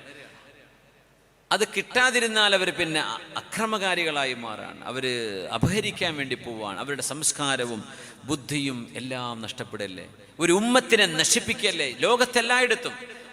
ഞാൻ കഴിഞ്ഞ തിങ്കളാഴ്ച ഞാനൊരു പോലീസുകാരനെ സംസാരിച്ചു. അല്ലെങ്കിൽ ഒരു നല്ലൊരു മനുഷ്യൻ, അഹമ്മദ് സുവൈദി എന്ന് പറയും. അദ്ദേഹം ഇവിടുത്തെ നർക്കോട്ടിക്സിൻ്റെ ഒരു പോലീസ് ഓഫീസറാണ്. സുബ്ഹാനല്ലാഹ്. അതായത് അതെ, അദ്ദേഹം പറയാണ്, നമ്മൾ വിഷമിച്ചു പോവുകയാണ്. മയക്കുമരുന്ന് ഉപയോഗിക്കുന്ന ആളുകൾ നമ്മുടെ വീട്ടിൻ്റെ മുമ്പിലുണ്ട് എന്നറിയുമ്പോൾ, നമ്മുടെ എളാപ്പയുടെ മൂത്താപ്പയുടെ മക്കളിത് ചെയ്യുന്നു, നമ്മുടെ ജ്യേഷ്ഠനുജന്മാരിത് ചെയ്യുന്നു, അപ്പോഴാണ് നമ്മൾ കണ്ണു തുറക്കണത്. ഇത് നാട്ടിലുണ്ട്, എല്ലാവർക്കും അറിയാം. ഗ്രാമങ്ങളിലുണ്ട്. വിവരമില്ലാത്ത ആളുകളെ വിവരക്കേട് ഉപയോഗിച്ചുകൊണ്ട് ആളുകൾ വഞ്ചിക്കുന്നുണ്ട്. വിവരമുള്ള ആളുകളും അതിൽ പെട്ടുപോവുകയാണ്. കാശുണ്ടാക്കാൻ വേണ്ടി ആളുകൾ ഇത് ചെയ്യാണ്. ഇത് വ്യാപകമായ ഒരു വിപത്താണ്. അദ്ദേഹം അതിൻ്റെ ഒരുപാട് അനുഭവങ്ങളൊക്കെ വിവരിച്ചു. ഇതൊരു വ്യാപകമായ ദുരന്തമാണ്. ബൽവൻ ആമ്മ, വ്യാപകമായ ദുരന്തമാണ്. അള്ളാഹു ഈ ഉമ്മത്തിനെ കാത്തുരക്ഷിക്കട്ടെ. അള്ളാഹു ശപിച്ചിരിക്കുന്നു. ഈ ഉമ്മത്തിന്റെ യുവതലമുറയെ മുഴുവൻ അള്ളാഹു ശപിച്ചു കഴിഞ്ഞാൽ എങ്ങനെ അവർക്ക് നല്ലൊരു ഭാവി ഉണ്ടാവുക? എങ്ങനെ അവർ രക്ഷപ്പെടുന്നത്? ലഅനല്ലാഹുൽ ഖംറ വശാരിബഹ, മദ്യവും അത് കുടിക്കുന്നവരും, വസാഖിയഹ, അത് കുടിപ്പിക്കുന്നവരെ. പറയൂ, ഞാൻ പൈസ കൊടുത്തേക്കാം, അതാണ് ഈ സാഖി എന്ന് പറഞ്ഞാൽ. നീ കൊടുക്കാൻ, ഞാൻ അതെന്റെ വകയാണ്. നിന്റെ വകയാണെങ്കിലും ആരുടെ വകയാണെങ്കിലും, വബായിഅഹ, അത് വിതരണം ചെയ്യുന്ന ആളും വിൽക്കുന്ന ആളും.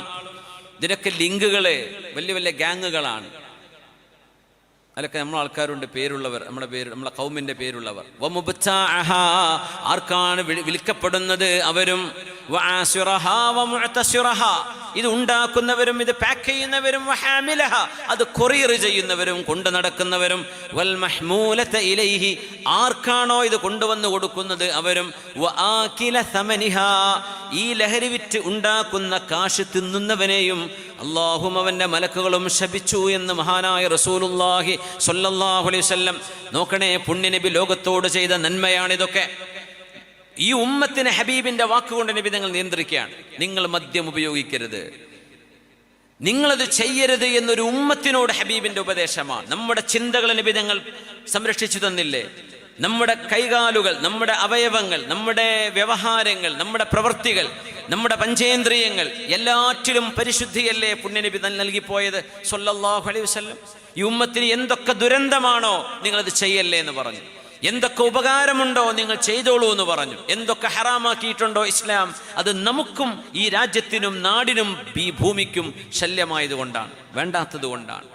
ഇത് രണ്ടും ഇവിടെ നിൽക്കുമ്പോഴേ മനുഷ്യനെ അള്ളാഹു പരീക്ഷണത്തിന് അയച്ചു എന്ന് പറഞ്ഞ ആ ലക്ഷ്യം സാധൂകരിക്കുള്ളൂ. എന്നാ പിന്നെ എന്തിനാ അള്ളാഹ് ഉണ്ടാക്കിയത്? എന്തിന് പിശാച്ച്? അള്ളാഹു പിശാച്ചിനെ അങ്ങ് നശിപ്പിച്ചൂടായിരുന്നോ? അയ്യുക്കും അഹ്സനു അമല, നിങ്ങളിൽ ആരാണ് നന്മ ചെയ്യുന്നത് എന്ന് നോക്കാനാണ്. നന്മ ചെയ്യാന്ന് പറയുമ്പോൾ തിന്മ വേണം, അപ്പോഴേ നന്മയുടെ പ്രസക്തിയുള്ളൂ. ഇരുട്ടുണ്ടാകുമ്പോഴാ വെളിച്ചത്തിന്റെ പ്രസക്തി. നീതിയുടെ പ്രസക്തി അനീതി നടക്കുമ്പോഴാണ്. സമാധാനത്തിന്റെ പ്രസക്തി അസമാധാനമുണ്ടാകുമ്പോഴാണ്. എന്ന പോലെ നന്മയും തിന്മയും ഒരുമിച്ച് ഈ ലോകത്തുണ്ടാകൂ. ഇതിൽ നിന്ന് നന്മ തെരഞ്ഞെടുക്കാനാ പുണ്യനബി നമ്മളോട് പറഞ്ഞത് സ്വല്ലല്ലാഹു അലൈഹി വസല്ലം. അതുകൊണ്ട് ശ്രദ്ധിക്കണേ, അള്ളാഹു ഈ ഉമ്മത്തിനെ കാത്തുരക്ഷിക്കട്ടെ. ഇനി പറയുന്നത് ഗൗരവമുള്ള ഹദീസ്. അബൂ ഹുറൈറ റളിയല്ലാഹു അൻഹു പറയുന്നു, ലഅനല്ലാഹു സബ്അതൻ മിൻ ഖൽഖിഹി മിൻ ഫൗഖി സബ്ഇ സമാവാത്, 7 ആകാശങ്ങൾക്കപ്പുറത്ത് നിന്ന് അല്ലാഹു തആല 7 വിഭാഗം ആളുകളെ ശപിച്ചിട്ടുണ്ട്. അതിൽ ഒരു വിഭാഗം ആളുകളെ 3 തവണയാണ് അല്ലാഹു ശപിച്ചത്. 3 തവണ. ഒരു കാര്യം ചെയ്യുന്ന ആളുകളെ 3 തവണ, ബാക്കി 6 പേരെ ഓരോ തവണ ശപിച്ചു. എന്താണത്?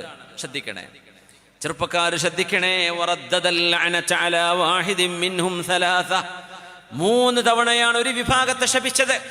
പിന്നെ വലഅന കുല്ല വാഹിദിൻ മിൻഹും ലഅനതൻ തക്ഫി, പിന്നെ ബാക്കിയുള്ള 6 പേരെ അവർക്ക് അർഹിക്കുന്ന ഒരു ലഅനത്ത്, മറ്റവർക്ക് 3 എണ്ണമാണ്. എന്താണ് ആ 3 എണ്ണം?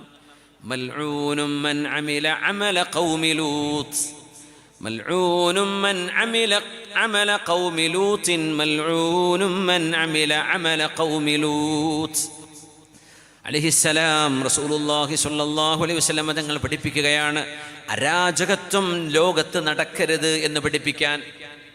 സ്വവർഗഭോഗ രോഗികളെ സംബന്ധിച്ചാണ് ഈ പറയുന്നത്. പുരുഷൻ പുരുഷനെ കല്യാണം കഴിക്കുക, അല്ലെങ്കിൽ പുരുഷൻ പുരുഷനുമായി ലൈംഗിക ബന്ധത്തിൽ ഏർപ്പെടുന്നത്, പെണ്ണ് പെണ്ണുമായിട്ട്, അതിന് സിഹാഖ് എന്ന് പറയും. പുരുഷന്മാരുടേതിൽ ലിവാത്ത് എന്ന് പറയും. അറബിയിൽ സൊഡോമി എന്നാണ് പറയാ. സൊഡോമി എന്ന് പറയുന്നത് സദൂം എന്ന നാട്ടിലേക്ക് ചേർത്തിയിട്ടാണ്. സദൂം ഗൊമറ എന്ന് പറയുന്ന 2 നാടുകളുണ്ടായിരുന്നു ലൂത്ത് നബിയുടെ കാലം. ലൂത്ത് നബി അലൈഹി ഇസ്ലാം എന്ന് പറഞ്ഞത് ജോർഡാനിൻ്റെ ബോർഡറിൽ ഫലസ്തീനിൻ്റെ ചാവുകടലിൻ്റെ പരിസരത്തുള്ള നാടുകളാണ്. ഇപ്പോഴും നമ്മൾ ഫലസ്തീനിൽ നിന്ന് ഈജിപ്തിലേക്ക് കടന്നു പോകുമ്പോൾ ലൂത്ത് നബി അലൈഹി ഇസ്ലാമിൻ്റെ സമൂഹം താമസിച്ചു പോയ വഴികളിലൂടെയാ പോവുക. നമ്മുടെ ഇടത് ഭാഗത്ത് ചാവുകടൽ, വലതു ഭാഗത്ത് ചെളി പോലെ, കോരിയിട്ട ചെളി പോലെ കിടക്കുന്നൊരു പ്രദേശമുണ്ട്. അവിടെ ഒരു ബോർഡ് കാണും, ഇസ്രായേൽ ഭാഷയിലും അറബിയിലും ഇംഗ്ലീഷിലുമുണ്ടത്. സൗജത്തു ലൂത്ത്, വൈഫ് ഓഫ് ലോട്ട്സ്, ലൂത്ത് നബിയുടെ ഭാര്യ എന്നാണ്. അപ്പോൾ നോക്കുമ്പോൾ മലയിൽ ഒരു പാറയുടെ ഒരു രൂപം കാണും, ഒരു ശില്പം, ഒരു പെണ്ണിൻ്റേതുപോലെ തോന്നിക്കും. അത് ലൂത്ത് നബിയുടെ ഭാര്യയാണ് എന്നൊന്നും നമുക്ക് ഉറപ്പിച്ചു പറയാൻ കഴിയില്ല. പക്ഷേ ആ നാട്ടുകാർ, ഇപ്പോൾ അവിടെ ബോർഡുണ്ട്, സൗജത്തു ലൂത്ത്, ലൂത്ത് നബി അലൈഹി ഇസ്ലാമിൻ്റെ സമൂഹം നശിപ്പിക്കപ്പെട്ട സ്ഥലമാണത്. എന്താ അവർ ചെയ്തതെന്നറിയോ? ഇന്ന് അഭിമാനത്തോടെ പറയില്ലേ, സ്വവർഗഭോഗർ ഒരു രാജ്യം തന്നെ ഒരു നിയമം അത് അനുവദിച്ചു എന്ന് പറഞ്ഞാൽ, ഒരു മുസ്ലിമിന് അവൻ്റെ ഇസ്ലാം അതിലും വലുതാണ്. എന്ത് ചെയ്യാൻ പറ്റില്ല? നമുക്ക് അനുവദിച്ചു എന്നല്ലേ പറയണുള്ളൂ, ചെയ്യണം നിർബന്ധിക്കല്ലോ. പാടില്ല. മദ്യപാനം ഇവിടെ ജായിസ എന്ന് പറഞ്ഞു, വെറുതെ തരാ ഗവൺമെന്റ് എന്ന് പറഞ്ഞു, നമ്മൾ വാങ്ങി കുടിക്കാൻ പറ്റുമോ? റേഷൻ പോലെ തരാന്ന് പറഞ്ഞു, നമ്മൾ കുടിക്കോ? പുരുഷൻ പുരുഷനിൽ ലൈംഗിക ബന്ധത്തിൽ ഏർപ്പെടുന്നതിനെയാണ് അമല ഖൗമി ലൂത്ത്, ലൂത്ത് നബിയുടെ സമൂഹത്തിന്റെ പണി എന്ന് നബി ഞങ്ങൾ പറയുന്നത്. 3 തവണയാണ് അല്ലാഹു ശപിച്ചത്. ഇന്ന് അത്തരം ആളുകൾക്ക് സംഘടനകളുണ്ട്. അമേരിക്കക്കാരായ ആദ്യത്തെ ദമ്പതികൾ, അവരെ കണ്ടാൽ എത്നിക്കലി ഇന്ത്യക്കാരാണ്, മുഖം കണ്ടാൽ അമേരിക്കൻ പാസ്പോർട്ടുള്ള ആൾക്കാരാണ്. ആണും കല്യാണം കഴിച്ചിട്ട് ഇപ്പോൾ അവർക്ക് കുട്ടി ഉണ്ടാവാൻ പോവുകയാണല്ലോ. വലിയ സെലിബ്രേഷൻ ആയിരുന്നു കഴിഞ്ഞ 2 മാസം മുമ്പ്. അതിന് ന്യൂസ് കണ്ടു, 3 മാസം മുമ്പ്. അപ്പോൾ കുട്ടി ഉണ്ടാവില്ല. എങ്ങനെ കുട്ടി ഉണ്ടാവില്ലല്ലോ. അപ്പോൾ ഒരുത്തം വാപ്പയാണ്, മറ്റോ പെണ്ണാ. പക്ഷെ അവന് പ്രസവിക്കാൻ പറ്റില്ലല്ലോ. അപ്പോൾ ഒരു പെണ്ണിനെ ഗർഭപാത്രം വാടകയ്ക്ക് വിളിച്ചിട്ട് അവൻ്റെ സ്പേം നിക്ഷേപിച്ചിട്ട് അവർക്ക് കുട്ടി ഉണ്ടായി എന്ന് പറയാം. എന്നിട്ട് ഉമ്മി മാപ്പിയായി എന്ന് പറയാം. സുബ്ഹാനല്ലാഹ്. എന്നിട്ട് പറയുന്നു, ആദ്യത്തെ സ്വവർഗഭോഗ രോഗികൾക്ക് കുഞ്ഞ് ജനിക്കാൻ പോകുന്നു. അസ്തഗ്ഫിറുല്ലാഹ്. ഇതാണ് ലോകം. ബാങ്ക് കേൾക്കുന്നുണ്ടോ? വ്യക്തമായി കേൾക്കണില്ലെങ്കിൽ നമുക്ക് തുടരാം. കഴിഞ്ഞ മൽഊനും മൻ അമില അമല ഖൗമി ലൂത്ത്. മനുഷ്യന്റെ വികാരവും മനുഷ്യന്റെ ഹോർമോണുകളും ഇതൊക്കെ അല്ലാഹു പഠിച്ചത് തന്നെയാണ്. ഇത് നിയന്ത്രിക്കണമെന്നാണ് ശറഅ് പറയാ. ട്രാൻസ്ജെൻഡറുകൾ വലിയ വിഷയമാണെന്ന്. ട്രാൻസ്ജെൻഡർ എന്താവും? നിനക്കാ കുഴപ്പമുണ്ടെങ്കിൽ നീ ഒരു ആലിമിനോട് വന്ന് ചോദിക്കും നിന്റെ കുഴപ്പം. അവർക്ക് ആ മസല എന്ന് അറിയണ ആവശ്യം ഉണ്ടാവില്ല. നിനക്കങ്ങനെ വിഷയമുണ്ടോ? നിങ്ങൾ ചോദിച്ചു പഠിക്കണം ഉലമാഇനോട്. അൽഹിഖിൽ മാല ബിൽ മബാൽ എന്ന് പറയും.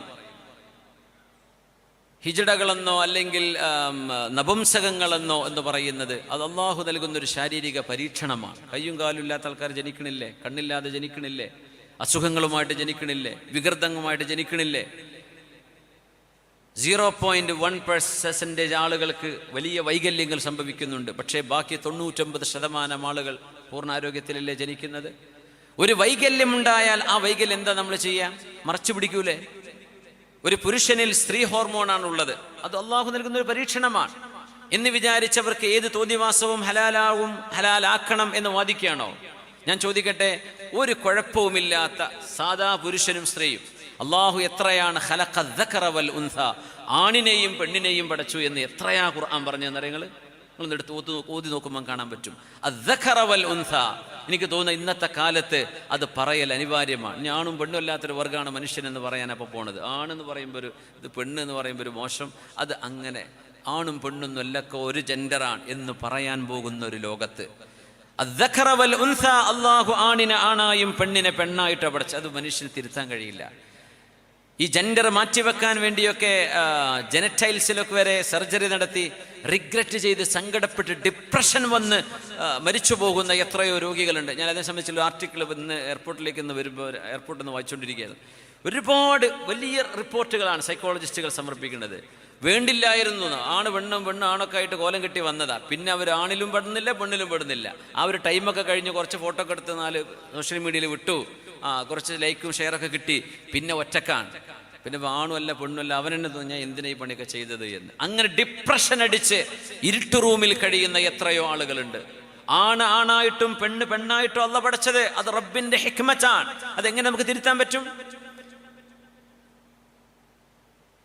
അപ്പൊ അങ്ങനെ ഒരു ആണോ ഒരു പെണ്ണോ ജനിച്ചു കഴിഞ്ഞാൽ അവരുടെ ജനനേന്ദ്രിയം ഏതാണോ അതാണവർ.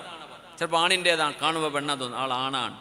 ആ പെണ്ണിൻ്റെതായി കാണുന്ന ശാരീരിക വിഷമങ്ങൾ അത് മറച്ചു പിടിക്കുകയോ ഒതുക്കി വെക്കുകയോ പ്രകടിപ്പിക്കാതിരിക്കുകയോ ചെയ്യില്ലെങ്കിലും മിനിമം ഒരു മനുഷ്യൻ്റെ മാന്യതയല്ലേ.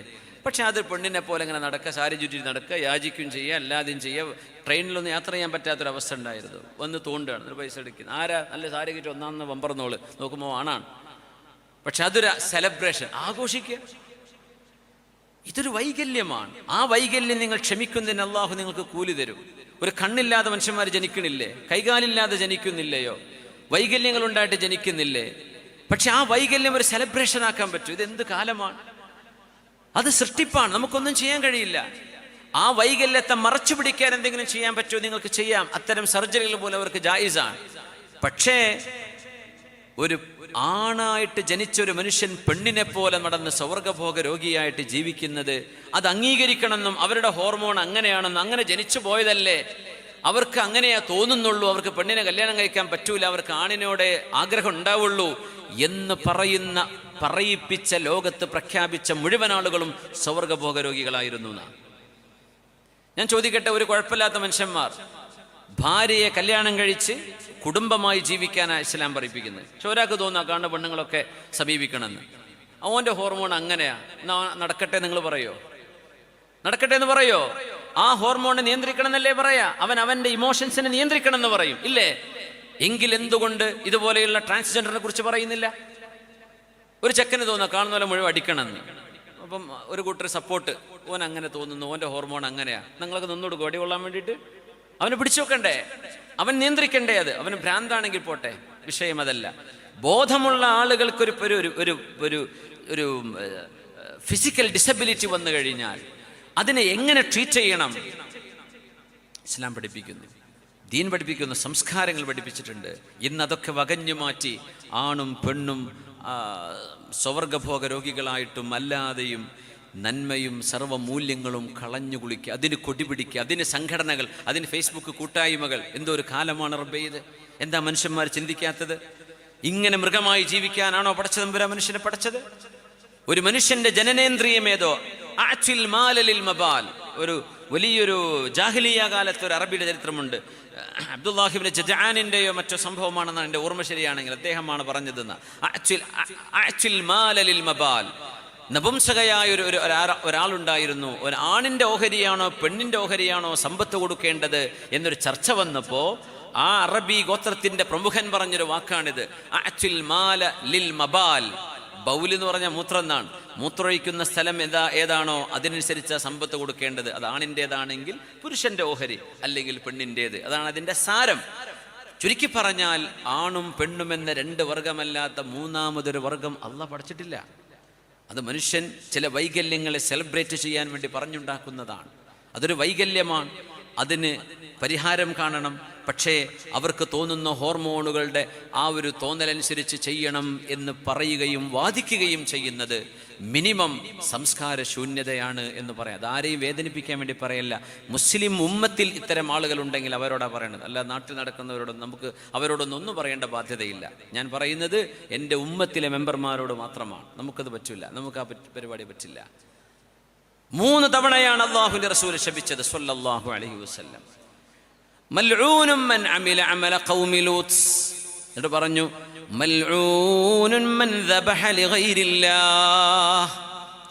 അല്ലാഹുവിൻ്റെ കൂലി കിട്ടാൻ വേണ്ടി, റബ്ബിൻ്റെ പ്രതിഫലത്തിന് വേണ്ടിയാണ് നമ്മൾ ബലിദാനം ചെയ്യുന്നത്. അന്ന് മക്കയിൽ അന്നത്തെ അവരുടെ ആരാധ്യർക്ക്, ബിംബങ്ങൾക്ക്, ദൈവങ്ങൾക്ക്, ദേവികൾക്ക് വേണ്ടി അവർ അറവ് നടത്താറുണ്ട്. അത്തരം അറവ് നടത്തുന്ന ആളുകളും ശപിക്കപ്പെട്ടവരാണെന്ന് റസൂലുള്ളാഹി സ്വല്ലല്ലാഹു അലൈഹി വസല്ലം.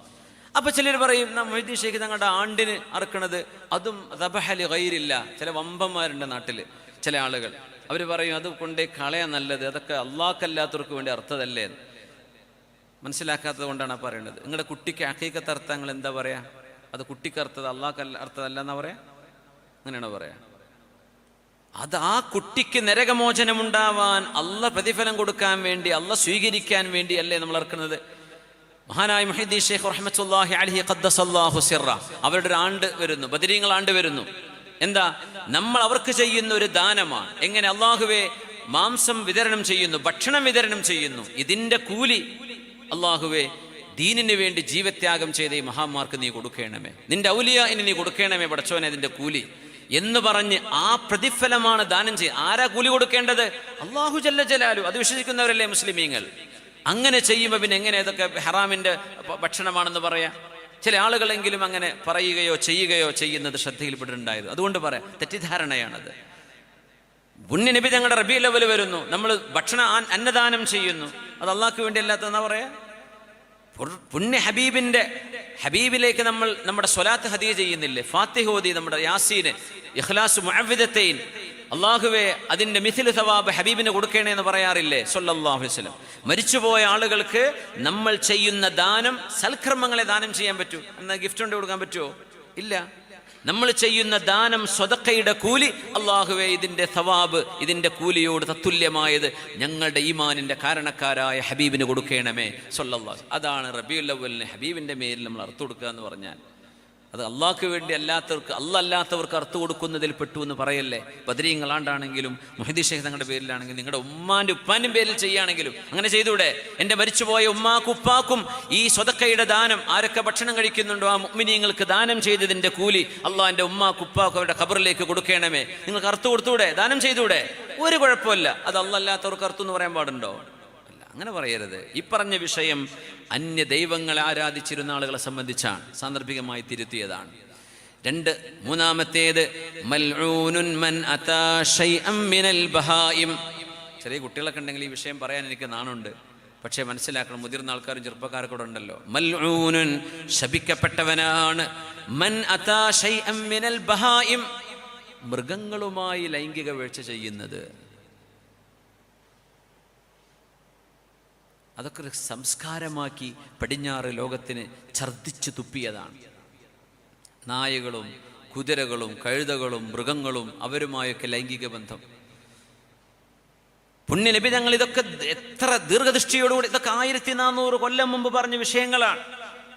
അനിമൽ സെക്സ് എന്ന് പറഞ്ഞിട്ട് മനുഷ്യൻ ഒരു മൃഗവുമായി ചെയ്യുന്ന ലൈംഗിക വീഴ്ച എത്ര വൃത്തികേടാണ്, എത്രയാണ് ലോക ജനങ്ങൾ കണ്ടുകൊണ്ടിരിക്കുന്നത്. ഇതൊക്കെ അങ്ങനത്തെ വീഡിയോകൾ, അത്ര പ്രൊഫഷണലുകൾ ചെയ്യുന്ന വീഡിയോകൾ, എത്ര വൃത്തികേടെന്ന് പറഞ്ഞൊരു മിണ്ടാപ്രാണിയായ ഒരു ജീവിയെപ്പോലും ഒരു മനുഷ്യന്റെ തിന്മക്ക് മനുഷ്യൻ ഇങ്ങനെ അടിമപ്പെടുത്തുന്ന വൃത്തികെട്ട സ്വഭാവം. പുണ്യനബി ഞങ്ങൾ പറഞ്ഞു, ശപിക്കപ്പെട്ടവരാണവർ, ശപിക്കപ്പെട്ടവരാണവർ. മൽഊനുൻ മൻ അതാ ശൈഅൻ. ഇങ്ങനെയൊക്കെ കാര്യം പറഞ്ഞെന്ന ഏത് മതമാ ലോകത്തുള്ളത്? ഏത് മതമാ ഉള്ളത്? ഇസ്ലാമിനോട് എന്താ ആളുകൾക്ക് എത്ര വിരോധം? മുസ്ലിം കള്ളുടിക്കരുതെന്നാ ദീൻ പറയാം, മുസ്ലിം വ്യഭിചരിക്കരുതെന്ന് പറയും, മുസ്ലിം ഇതുപോലെ സൗരഭോഗം ചെയ്യരുതെന്ന് പറയും. ഇതൊക്കെയാണോ മുസ്ലിമിനുള്ള വിഷയം? പിന്നെ കണ്ണുകൊണ്ട് കാണപ്പെടാത്ത എന്നാൽ കണ്ണിനെയും ഈ ലോകത്തെയും പടച്ച ഒരു ദൈവത്തിൽ വിശ്വസിക്കുന്നവരാണ് മുസ്ലിമീങ്ങൾ. ഇതിപ്പോൾ ആർക്കെന്താ നഷ്ടമുള്ളത്? ആരുടെയെങ്കിലും വീട്ടിൽ കയറി ആക്രമിക്കുന്നുണ്ടോ? ആരെങ്കിലും ഫോഴ്സ് ചെയ്യുന്നുണ്ടോ? നമ്മൾ നമ്മുടെ ആദർശവുമായും നമ്മുടെ മനോഹരമായ സംസ്കാരവുമായും ജീവിക്കുമ്പോൾ ഇവിടെ ആർക്ക് എന്ത് നഷ്ടമാണുള്ളത്? തെറ്റിദ്ധരിപ്പിച്ച് പർവ്വതീകരിച്ച് വീർപ്പിച്ച് വെച്ചിട്ടുള്ള എന്തെയോ തെറ്റിദ്ധാരണകളല്ലാതെ ഈ ദീൻ പഠിക്കുന്ന ആളുകൾ മനസ്സിലാക്കണം, ഇത് പുണ്യനബി തങ്ങൾ ഈ ഉമ്മത്തിന് ദീർഘദർശനം ചെയ്ത് പറഞ്ഞു, നിങ്ങൾ ആരും ഇത് ചെയ്യല്ലേ, ഇത് ചെയ്യുന്ന ആളുകളുണ്ടെന്ന്. മൽഊനുൻ, അവർ ശപിക്കപ്പെട്ടവരാണ്. പിന്നെ പറഞ്ഞു മൽഊനുൻ മൻ അഖ്ഖ വാലിദൈഹി, സ്വന്തം മാതാപിതാക്കളോട് പിണങ്ങുകയോ അവരെ വേദനിപ്പിക്കുകയോ ചെയ്യുന്ന ആളുകളും ശപിക്കപ്പെട്ടവരാണ്. അല്ലാഹു കാത്തുരക്ഷിക്കട്ടെ. മാതാവും പിതാവും ഏറ്റവും നല്ല സ്നേഹം മക്കൾക്ക് കൊടുക്കേണ്ടവരാണ് മരണം വരെ. മക്കളിൽ വേർതിരിവ് കാണിക്കരുത് ഒരു ഉമ്മയും വാപ്പയും. പ്രായമാകുമ്പോൾ ചില ഉമ്മാർക്കുണ്ട് ചെറിയ പെൺകുട്ടിയോട് മാത്രം സ്നേഹം, അല്ലെങ്കിൽ ചെറിയ മോനാണ് വീട് കൊടുക്കുക, അങ്ങനെ സംഭവം ഉണ്ടല്ലേ. ചെറിയ മോന് പോരാ, മൂത്ത കാക്ക ഒരു പണിയില്ലാതെ നടക്കുക കയറാം. എന്നിട്ട് 10-50 ലക്ഷത്തിൻ്റെ 1 കോടിൻ്റെ 2 കോടിൻ്റെ പേര അനുജന്. കാക്ക വേറെ ഉണ്ടായിക്കോട്ടെ, ഓ മൂത്തല്ലേ. അങ്ങനെ അതൊക്കെ അനീതിയാണ്. അതൊക്കെ എല്ലാവർക്കും ഒരുമിച്ച് കൊടുത്ത് നിങ്ങൾ ഓഹരി വെച്ച് കൊടുക്കും ഒരേപോലെ ജീവിച്ചിരിക്കുന്ന കാലാണെങ്കിൽ. മരിച്ചു കഴിഞ്ഞാൽ അത് മീറാത്ത് ഓഹരി വെക്കുന്ന പോലെ ഓഹരി വെക്കും. അതേ അനുജൻ പറയാം, ഞാൻ വീടെടുത്തോളാം, ബാക്കിയുള്ള ഹക്കടപാടെ ഞാൻ വീട്ടിക്കോളാം. അതൊരു മാന്യതയാണ്. അല്ലെങ്കിൽ അനുജന് ഇഷ്ടം പോലെ പൈസ ഉണ്ട്, എന്നിട്ട് അവന് തന്നെ ചെറിയ കുട്ടിക്കാണല്ലോ വീട്. എനിക്കറിയില്ല എവിടുന്ന വന്നത്, നമ്മൾ കിതാബിലുണ്ടോ സ്ഥാപനത്തിൽ തിരുത്തണം. ചെറിയ മോനെ വീട് കൊടുക്കണം എന്ന് പറഞ്ഞ സംഭവം കിതാബിലുണ്ടോ? ഞാൻ കണ്ടിട്ടില്ല. എനിക്ക് അത്രേ പറയാൻ കഴിയുള്ളൂ. ബാക്കിയുള്ളവർക്ക് അതിന്റെ ഹക്ക് വെച്ചു കൊടുക്കണം, അങ്ങനെ എടുത്തോട്ടെ. ജ്യേഷ്ഠന്മാർക്കും പെങ്ങന്മാർക്കും കൊടുക്കാനുള്ള ഹക്ക് ഈ അനുജൻ കൊടുക്കുമെങ്കിൽ അവനെടുത്തോട്ടെ. അല്ലെങ്കിൽ അത് മൊത്തമായ ഒരു മീറാത്താണ്, അനന്തര സ്വത്താണ്. അത് ഒരുമിച്ച് ഓഹരി വെക്കണം. എങ്ങനെയാണ് അതിൻ്റെ കണക്കെങ്കിൽ അങ്ങനെയാണ് ഓഹരി വെക്കേണ്ടത്. അപ്പോൾ മാതാപിതാക്കൾ എന്ത് ചെയ്യും? അതേ ഒരു ജാമ്യം എടുത്ത് വെക്കും, ഇതോന് മാത്രമുള്ളതാണ്, അത് ഞാനും തർക്കിക്കാൻ വരണ്ട കേട്ടോ, ആയിക്കോട്ടെ അമ്മേ വാപ്പേ, നല്ല മക്കളാകുമ്പോൾ ആയിക്കോട്ടെ അമ്മേ വാപ്പ എന്ന് പറഞ്ഞ ഒരു സമ്മതിക്കും. പക്ഷെ അവരുടെ മനസ്സിലൊക്കെ വേദന ഉണ്ടാവും. മാതാപിതാക്കൾ ചില മക്കളോട് മാത്രം ഒരു സ്നേഹം, ഏട്ടനെ കണ്ടുകൂടാ, ചെറിയ മോനെ കാണും, അല്ലെ ചെറിയ മോളെ കാണാൻ പറ്റും, അവളോടാ ഇഷ്ടം, ബാക്കിയുള്ളവരോട് ഇഷ്ടമല്ല. അങ്ങനെയൊന്നും വാപ്പയും ഉമ്മയും ചെയ്യരുത്. അതും നമ്മൾ മനസ്സിലാക്കേണ്ട വിഷയമാണ്. വാപ്പയും ഉമ്മയും അവരുടെ വശം ശരിയാക്കണം. മക്കൾ മാതാപിതാക്കളോട് കാണിക്കേണ്ട മര്യാദകൾ പറയുമ്പോൾ വാപ്പ പറയും, ഓൻ കേൾക്കേണ്ട വേദന ഇന്ന് മൂലയിൽ പറഞ്ഞത്, നിങ്ങൾ കേൾക്കേണ്ട വേദന ഉണ്ടില്ലേ? നമ്മളെല്ലാവരും കേൾക്കേണ്ടതാണ്. അങ്ങനെയാണ് നമ്മളെപ്പോഴും പറയല, അങ്ങനെയാണ്. നമ്മളെല്ലാവർക്കും കേട്ടാൽ പഠിക്കണം, അങ്ങനെയാണ്. ഇന്നിപ്പോൾ ഓൻ വന്നിട്ടുണ്ടെങ്കിൽ ഓന് പറ്റിയതാ പറഞ്ഞത്, നിങ്ങൾക്ക് പറ്റിയത് ഇതിലില്ലേ, അതെടുത്താൽ മതി, മറ്റുള്ളത് പോയിക്കോട്ടെ. ലൗ അലിമല്ലാഹു ഫീഹിം ഖൈറൻ ലഅസ്മഅഹും, അവരിൽ ഒരു ഖൈറുണ്ടെങ്കിൽ നന്മ കേൾക്കാനുള്ള വഴി അല്ലാഹു കൊടുക്കും. അവർ കേൾക്കാൻ വന്നില്ലല്ലോ, അല്ലെ കേൾക്കാൻ അവസരം ഉണ്ടായില്ലല്ലോ, അവരിൽ ഖൈറുണ്ടാവില്ല എന്നതിനർത്ഥം. നിങ്ങൾ കേട്ടില്ലേ, നിങ്ങൾക്ക് ഉള്ളത് ഇന്ന് എടുക്കണം. ലഅനല്ലാഹ്, അല്ലാഹു ശപിച്ചിരിക്കുന്നു, മൻ അഖ വാലിദൈഹി, നീതിയോടുകൂടെ സ്നേഹത്തോടെ അല്ല പറഞ്ഞ പോലെ ജീവിക്കുന്ന മാതാവും പിതാവും. ശ്രദ്ധിക്കണം, അടിവരയിട്ട് മനസ്സിലാക്കണം. അല്ല പറഞ്ഞ പോലെ ജീവിക്കുന്ന മാതാവും പിതാവും അവരുടെ മനസ്സ് വേദനിപ്പിക്കുന്നത് അള്ളാഹുവിന്റെ ശാപം കിട്ടാൻ കാരണമാണ്. വെറുതെ ഒരു ഉമ്മ മക്കളെ ശപിച്ചു, എനിക്കും അവനോട് പൊരുത്തല്ല, നിസ്സാര വിഷയം, അവനൊരു കല്യാണം കഴിച്ചതാണ്, നല്ല നിലക്ക് കല്യാണം കഴിച്ചതാണ്, ഒരു കുഴപ്പമില്ല, ഉമ്മക്ക് അപ്പം ഇഷ്ടമായിരുന്നു, പിന്നെ അവളെ പറ്റാണ്ടായിപ്പോയി, ഇനി അവളെ ഒഴിവാക്കിയാലേ ഉമ്മാന്റെ കണ്ണീര് മാറുള്ളൂ മോനെ എന്ന് പറഞ്ഞ് നടക്കണ ഉമ്മയാണ്. ഉമ്മ അങ്ങനെ പറയല്ലേ, കണ്ണീരൊക്കെ തുടച്ചക്കി. ഒരു പെണ്ണിനൊരു ശർഈയായൊരു കുഴപ്പമില്ലാതെ എങ്ങനെ അവളെ തൊലാക്കില്ല? അത് വലിയ കുറ്റമല്ലേ? അത് മകൻ ചെയ്യാത്തതുകൊണ്ട് മകനോട് ദേഷ്യം. നിങ്ങൾ എത്ര ശപിച്ചാലും ആ ശാപം ഏൽക്കൂല മകന്. എന്തേ? അത് അള്ളാഹു സ്വീകരിക്കൂല. അള്ളാഹിന്റെ ഫയലിൽ സ്വീകരിച്ചിട്ടേ വരുള്ളൂ. ഇത് ടവർക്ക് പോകണ മേലെ, എന്നിട്ട് അങ്ങോട്ട് ഇറങ്ങി വരുള്ളൂ. മേലോട്ട് പോയിട്ട് അവിടെ നിന്ന് സെൻസ് ചെയ്തിട്ടേ താഴെ വരുള്ളൂ. അതുകൊണ്ട് വെറുതെ മക്കളെ ശപിക്കരുത് ഒരു ഉമ്മയും വാപ്പയും. വെറുതെ ഒരാളെയും വെറുത്തിട്ടും കാര്യമില്ല. അങ്ങനെ വെറുത്തുകൊണ്ടൊന്നും മക്കൾക്ക് ഒരു നഷ്ടം വരാൻ പോകുന്നില്ല. മക്കൾ അള്ള പറഞ്ഞ കാര്യമാണ് ചെയ്തത്, മാതാപിതാക്കൾ അതിന് വിരുദ്ധമാണ് പറഞ്ഞിരുന്നത്. അവിടെ അള്ളാഹു നിങ്ങളുടെ പക്ഷമാണ്. ആരാണോ റബ്ബിനനുസരിച്ചത് അവരുടെ കൂടെയാണ്. ഇതൊന്നുമല്ല പറയുന്നത്. നല്ല ഉമ്മയും സാധുവായ ഒരു ഉമ്മയും ഒരു വാപ്പയുമാണ്. മക്കൾക്ക് ചെയ്തു കൊടുക്കേണ്ട എല്ലാ നന്മയും ചെയ്തൊരു ഉമ്മയും വാപ്പയുമാണ്. നല്ല മനുഷ്യരാണ്. അത്തരം മാതാപിതാക്കളുടെ മനസ്സൊരിക്കലും അല്ലാത്തവരുടേത് വേദനിപ്പിക്കാൻ പറ്റും എന്നല്ല ഞാൻ പറയുന്നത്. അങ്ങനെ വേദനയുണ്ടായതിൻ്റെ പേരിൽ ശപിക്കുന്ന ശാപം മാതാപിതാക്കൾ ചെയ്ത ഒരു അനീതിയുടെ പേരിൽ മക്കൾ പെരുമാറിയത് കൊണ്ടാണ് മക്കളോട് ഇങ്ങനെ പറയേണ്ടി വന്നത്. മാതാപിതാക്കൾക്ക് ആ ശാപം ഏൽക്കൂല. നിങ്ങൾ എന്ത് ചെയ്യരുത്? അള്ളാഹുവിൻ്റെ ശാപമേൽക്കുന്ന വഴികളിലേക്ക് പോകരുത്. മാതാപിതാക്കളെ മനസ്സ് വേദനിപ്പിക്കുക, അവരെ ഖിദ്മത്ത് ചെയ്ത് നമ്മൾ നോക്കേണ്ടവരാണ്. അവരിഞ്ഞ് എന്ത് കുഴപ്പക്കാരാണെങ്കിൽ പോലും ഇനി മക്കളോട് പറയാം, മാതാപിതാക്കൾ എത്ര മോശക്കാരാണെങ്കിൽ പോലും നമ്മളവർക്ക് നന്മ ചെയ്യാൻ കൽപ്പിക്കപ്പെട്ടവരാണ്. ഏതുപോലെ നമ്മൾ നിസ്കരിക്കണ്ടേ? പള്ളി പ്രസിഡന്റ് നമുക്ക് ഇഷ്ടം ഉണ്ടായില്ല എന്ന് വരും. പള്ളി ഖജാൻജി നമുക്ക് ചില ആൾക്കാരുണ്ട്, ചില പുതിയ കമ്മിറ്റി കിടന്നാൽ ഞാൻ ആ പള്ളിക്ക് തന്നെ പോകില്ല. എന്ത്? എനിക്ക് ഓൻ ഇഷ്ടമല്ല, ഓനിപ്പോൾ സെക്രട്ടറി, ഞാൻ മാറുന്ന വരെ ഞാൻ പള്ളിക്ക് വരില്ല. നിനക്ക് പോയി നല്ലാണ്ട് അള്ളാഹിൻ്റെ പള്ളിക്കാരി നിസ്കരിച്ചാൽ കിട്ടുന്ന കൂലി നിനക്ക് കിട്ടൂല. അതന്നെ നീ നഷ്ടപ്പെടുത്തുന്നു. നമുക്ക് നിസ്കരിക്കാൻ നമ്മുടെ ബാധ്യതയാണ്. അത് കമ്മിറ്റി ആരായിക്കോട്ടെ. പള്ളി അന്നൽ മസാജിദ് ലില്ലാഹ്, പള്ളി അള്ളാഹുവിൻ്റെതാണ്. നോക്കാൻ കുറച്ച് ഖാദിമീങ്ങളുണ്ട്, അതാ പള്ളി കമ്മിറ്റി എന്ന് പറഞ്ഞാൽ. ആർക്കും ഒരു മുഅ്മിനായ മനുഷ്യന് പള്ളിയിൽ വന്ന് നിസ്കരിക്കുന്ന ആർക്കും തടയാൻ പാടില്ലെന്നാണ്. വമൻ അദ്ലമു മിമ്മൻ മനഅ മസാജിദല്ലാഹി അൻ യുദ്കറ ഫീഹി ഇസ്മു. അതുകൊണ്ട് മാതാപിതാക്കളോട് നന്മയെ നമുക്ക് ചെയ്യാൻ പാടുള്ളൂ. മൻ അഖ വാലിദൈഹി, മാതാപിതാക്കളെ ആരെങ്കിലും മനസ്സ് വേദനിപ്പിക്കുകയാണെങ്കിൽ അവർ ശപിക്കപ്പെട്ടവരാണ്. അവർ ശപിക്കപ്പെട്ടവരാണ്. മൽഊനുൻ മൻ ജമഅ ബൈന ഇംറഅത്തിൻ വബിനതിഹാ, ഒരു പെണ്ണിനെയും ആ പെണ്ണിനും വേറൊരു മരിച്ചുപോയ ഭർത്താവിലോ ത്വലാഖ് ചൊല്ലിയ ഭർത്താവിലോ ഉള്ള മകളെയും പ്രായപൂർത്തിയായ മോളെയും രണ്ടുപേരെയും ഒരുമിച്ച് വിവാഹം ചെയ്തു. അന്ന് ജാഹിലിയ കാലത്ത് അങ്ങനെ ഉണ്ട്.